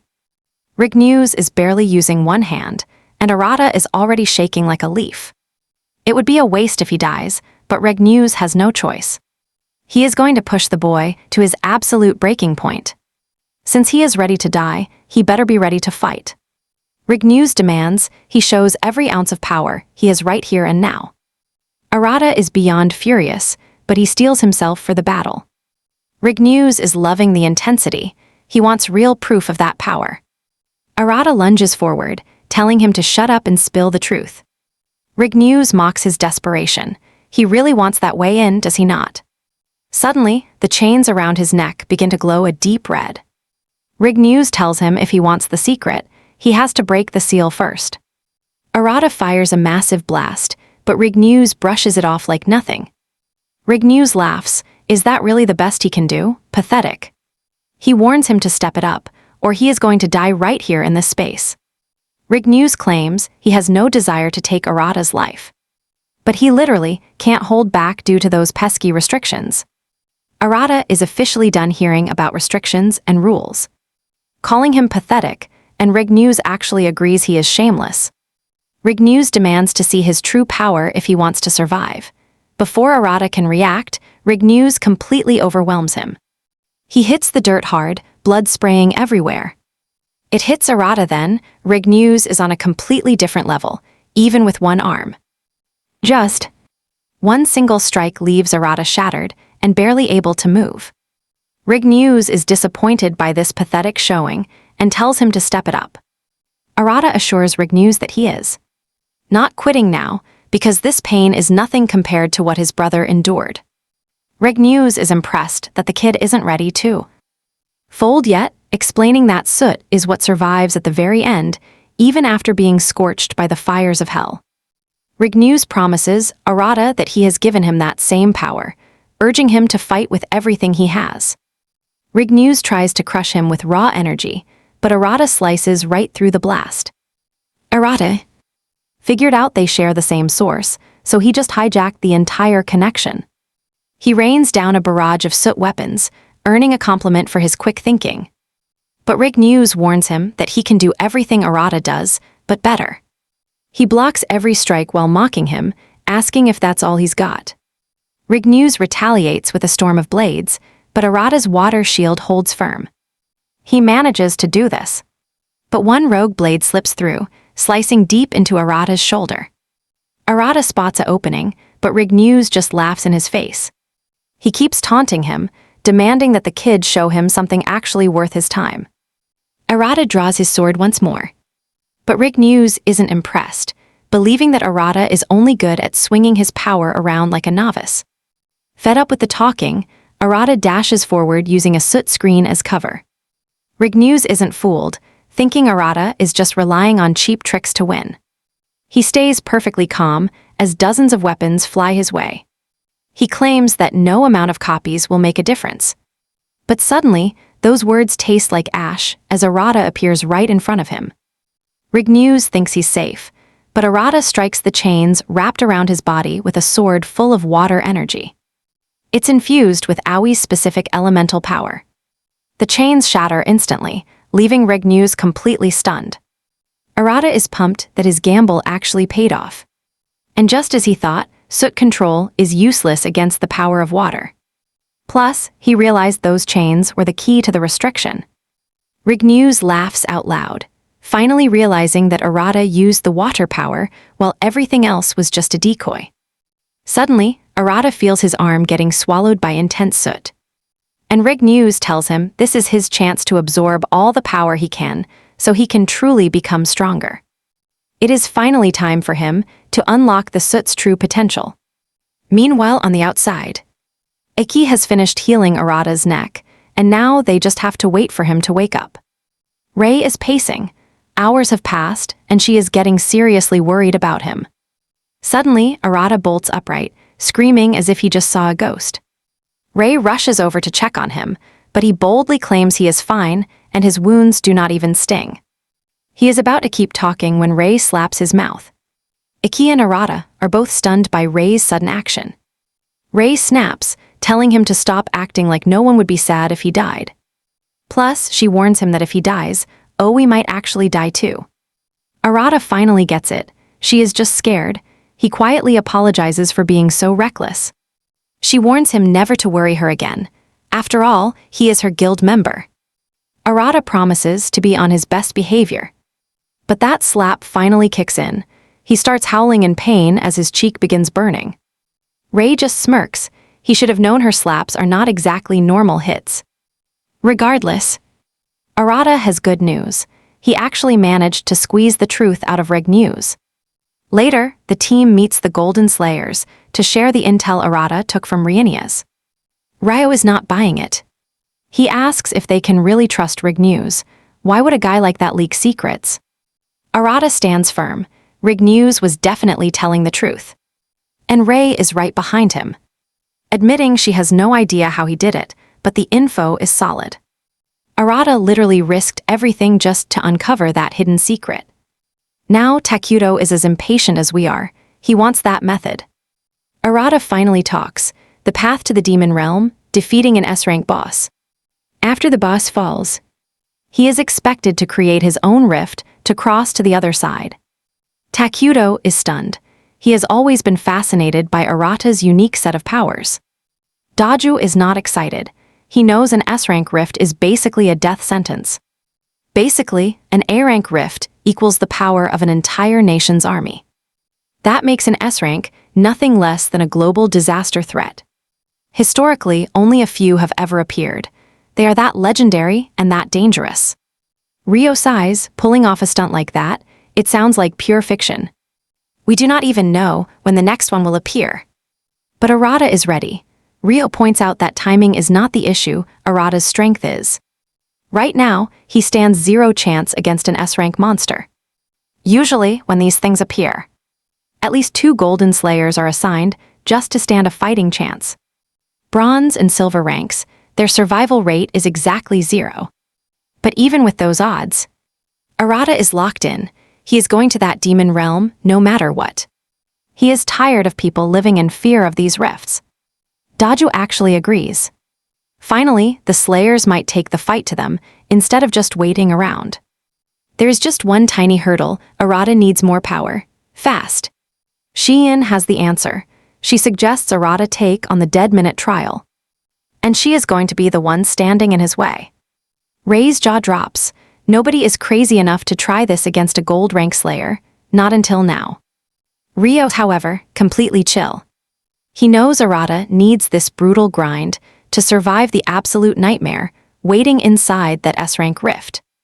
Now, you and I can see Arata is just standing there, clueless about this dead-minute trial. Daju steps in. He explains it's a savage survival test for anyone brave enough to challenge rifts way above their level. Since Arata is aiming for S-rank, he needs this.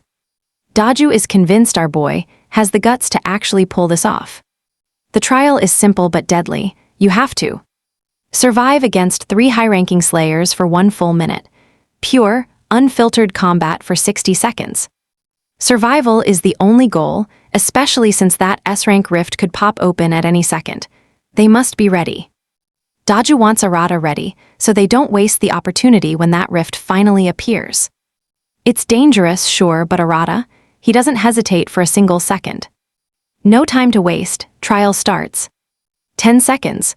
That's all he lasts before Daju, Takuto, and Shiin absolutely flatten him with a team attack. Later, at the Navy Guild, Rai gears up for training, telling Arata his style is okay, but he needs a real upgrade. It's time for her to teach him something new. She's about to hammer the absolute basics into him until they're part of his very soul. Arata isn't scared, he's hyped. Rai tells him that every skill starts with a mental image. It must be perfect. It must be clear, precise, sharp, and absolutely distinct.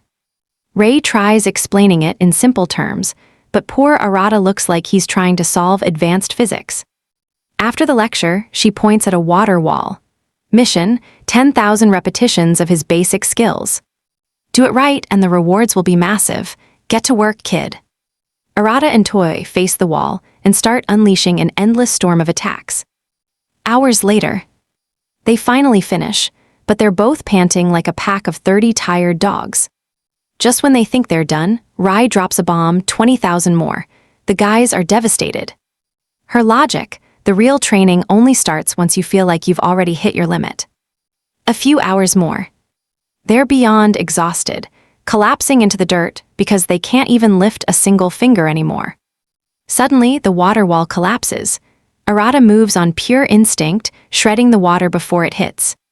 He's shocked. Even with 0 energy left, his body reacted on its own. Reflexes are such a powerful thing. Rai is impressed. That split-second instinct, that's what decides if you live or die in a real dungeon. Moving on. Arata heads to the Lion Flame Guild, where Ryo promises to stop holding back and really cook him. With a wild grin, Ryo introduces their next nightmare. scorching endurance, the literal inferno hell training. Arata doesn't get it until the entire room is set ablaze. Yeah, he's in for it now. Ryo tells him that he'll learn the true basics of being a slayer right here, in this burning heat. There's a table stacked with books right in the middle of the fire. That's when you and I realize this is actually a lecture room from hell. Ryo's goal: Arata needs to keep his cool and keep thinking even when his surroundings are literally burning down. Ryo pushes Arata to burn hot while keeping a cool heart. Poor Arata is literally melting from just reading in that sweltering, oven-like room. Every time Arata looks like he is about to drop from exhaustion, Ryo shouts at him to shut his mouth and stay focused on his training. Ryo keeps pushing him to burn even hotter, boiling his blood while he stays calm. After several grueling hours, Arata finally passes out cold. Ryo actually compliments him, admitting there is nothing left for him to teach. Ryo sees that Arata has finally mastered the art of thinking clearly under extreme pressure. Soaking wet and gasping for air, Arata cannot believe this was the whole training. Just 1 day left before the big death minute trial retest. While Arata trains deep in the woods, a mysterious shadowy figure watches his every move. The big day arrives, and Arata shows up at the field to begin his test. Daju makes it clear that if he fails, he will not be joining them for the S-rank mission. Right then, the trial begins. Arata wastes no time and charges straight toward the powerful trio. Last time he only lasted seconds, but today he is ready to throw everything he has got at them. He kicks things off by unleashing a massive soot cloud to blind them. Takudo quickly realizes Arata is trying to force them into a situation where friendly fire is unavoidable.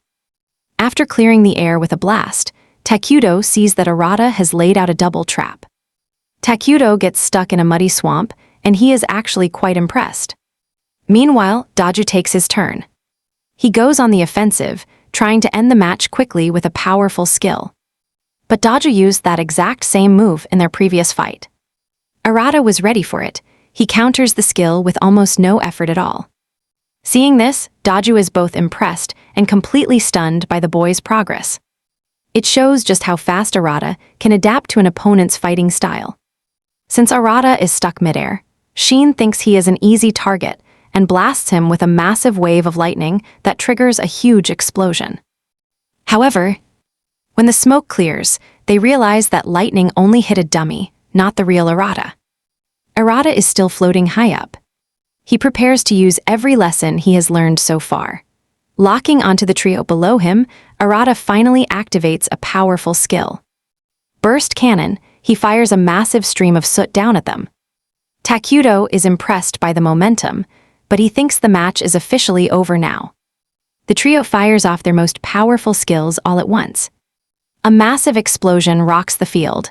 They have hit the 40-second mark, which Ryo considers a big improvement. Even so, in Ryo's eyes, it is still a failure. But everyone is completely shocked when the dust settles. Instead of a defeated Arata, a dimensional rift hangs in the air. Before they can even react, Arata suddenly reappears right behind the entire group. His right arm is glowing with dark soot, looking exactly like a demon's limb. He is soaked in sweat, clearly having pushed his body past its absolute limits. The training from Rei and Ryo really paid off, but just as he tries to catch his breath, the trio charges him all at once, determined to finish him off for good. But Arata instantly vanishes again, using another rift to slip away. Daju is completely stunned. He realizes Arata did not just learn a new technique, he successfully applied it during a real fight. Cheyenne agrees, Arata's growth speed is seriously fascinating. Takudo even chimes in. He's impressed Arata's actually trying to play them like literal kids. Before they know it, 10 minutes of high-octane battle have passed, and they're still going strong. Rai is loving this, seeing the trio actually having fun on the battlefield, pure gold. 32 minutes in, Arata finally hits the dirt. Daju laughs and says he passed with flying colors. He admits it has been a long time since they enjoyed themselves. Arata gave them a real fight today. Arata answers with a fist bump. The demon realm is finally within his reach. But Sheehan warns him to stay alert. Dropping your guard, we both know that's a rookie mistake. Suddenly, that creepy shadowy figure from yesterday appears right on Arata's shoulder. Everyone freezes. They have no clue what this strange little creature even is. Rio realized he's done being surprised. This guy's skill still has plenty of secrets left. Later, Arata heads to the institute. Iki reminds him about that residue someone else left inside. Iki explains it all. This little shadow is that residue. It's actually taken physical shape through his power. Arata admits that looking at the little guy feels right. It brings him this weird sense of calm. Iki notes he's just a newborn, but mark her words, this thing is going to grow and change. She tells him to name it. Arata thinks for a second and lands on Piggy. With the training done, Rai suggests they head out and celebrate. Time to party. Surprise, everyone is there, even those elite Golden Slayers. Rio tells Arata this bash is for him. Passing the exam is a big deal, after all. Sheehan slides into the conversation. She's acting all sweet, asking Arata if he wants her to be his older sister. But Ray is having none of it. She jumps in and ruins the mood immediately. Rai tells Sheehan she's way too old to be playing the big sister role. Sheehan fires back, calling Ray shameless for hugging Arata out in public earlier. The petty bickering continues, while everyone else just focuses on the fun. Later on, Daju finally gets serious. They need to decide exactly who will escort Arata into the S-rank rift. Only one person can follow him. Since Arata's the one risking his life, the choice is his. He gets to pick his own partner for the upcoming rift mission. Immediately, the Golden Slayers start pitching themselves, desperate to be chosen by Arata. Sheehan begs him to pick her so she can be his older sister protector. Meanwhile, Rio reminds him of all the favors he's owed. Even Daju and Ray join the chaos, trying to win him over. Arata shuts it down. His mind is already made up. Without any hesitation, he reveals his choice for a partner. After the party, everyone heads home. Arata thanks Rai for the invite. Rai just shrugs. It was easy. Everyone wanted to meet the man of the hour anyway. Arata realizes something. Being around them, it feels like having a real family again. For the longest time, his brother was all he had. Now, he has more people to protect. You and I can see he's ready to get stronger. Shortly after, Arata reminds Rai she is headed the wrong way. Can we really blame her, though? Her sense of direction is just completely gone. Just like that, Arata clears the test. Now, they spend the next few weeks waiting for an S-rank rift to appear. But behind the scenes, things get weird in Takura's cell. He receives a mysterious invitation from someone straight out of the demon realm. Months pass by. An S-rank rift finally opens up. This is the chance Arata has been waiting for his entire life. Daju reminds Arata that everyone is counting on him. Now, as he stands before that massive, swirling portal. Just as he is ready, Takudo arrives, warning Arata to do whatever it takes to stay alive in there. Looks like Takudo is more than just a friend. He is Arata's official escort into the S-rank magic rift. Regulations, then download and filter again. According to the content theme we have image files like this. I guarantee that these images are taken from YouTube's system, Google's system, and comply with Section 107, that is Google's Fair Use Content Reuse Law. I have researched and searched for all this content. Now I will make about the process that I create a video to publish on YouTube. The software, the main software we use is CapCut. In the part with CapCut software first,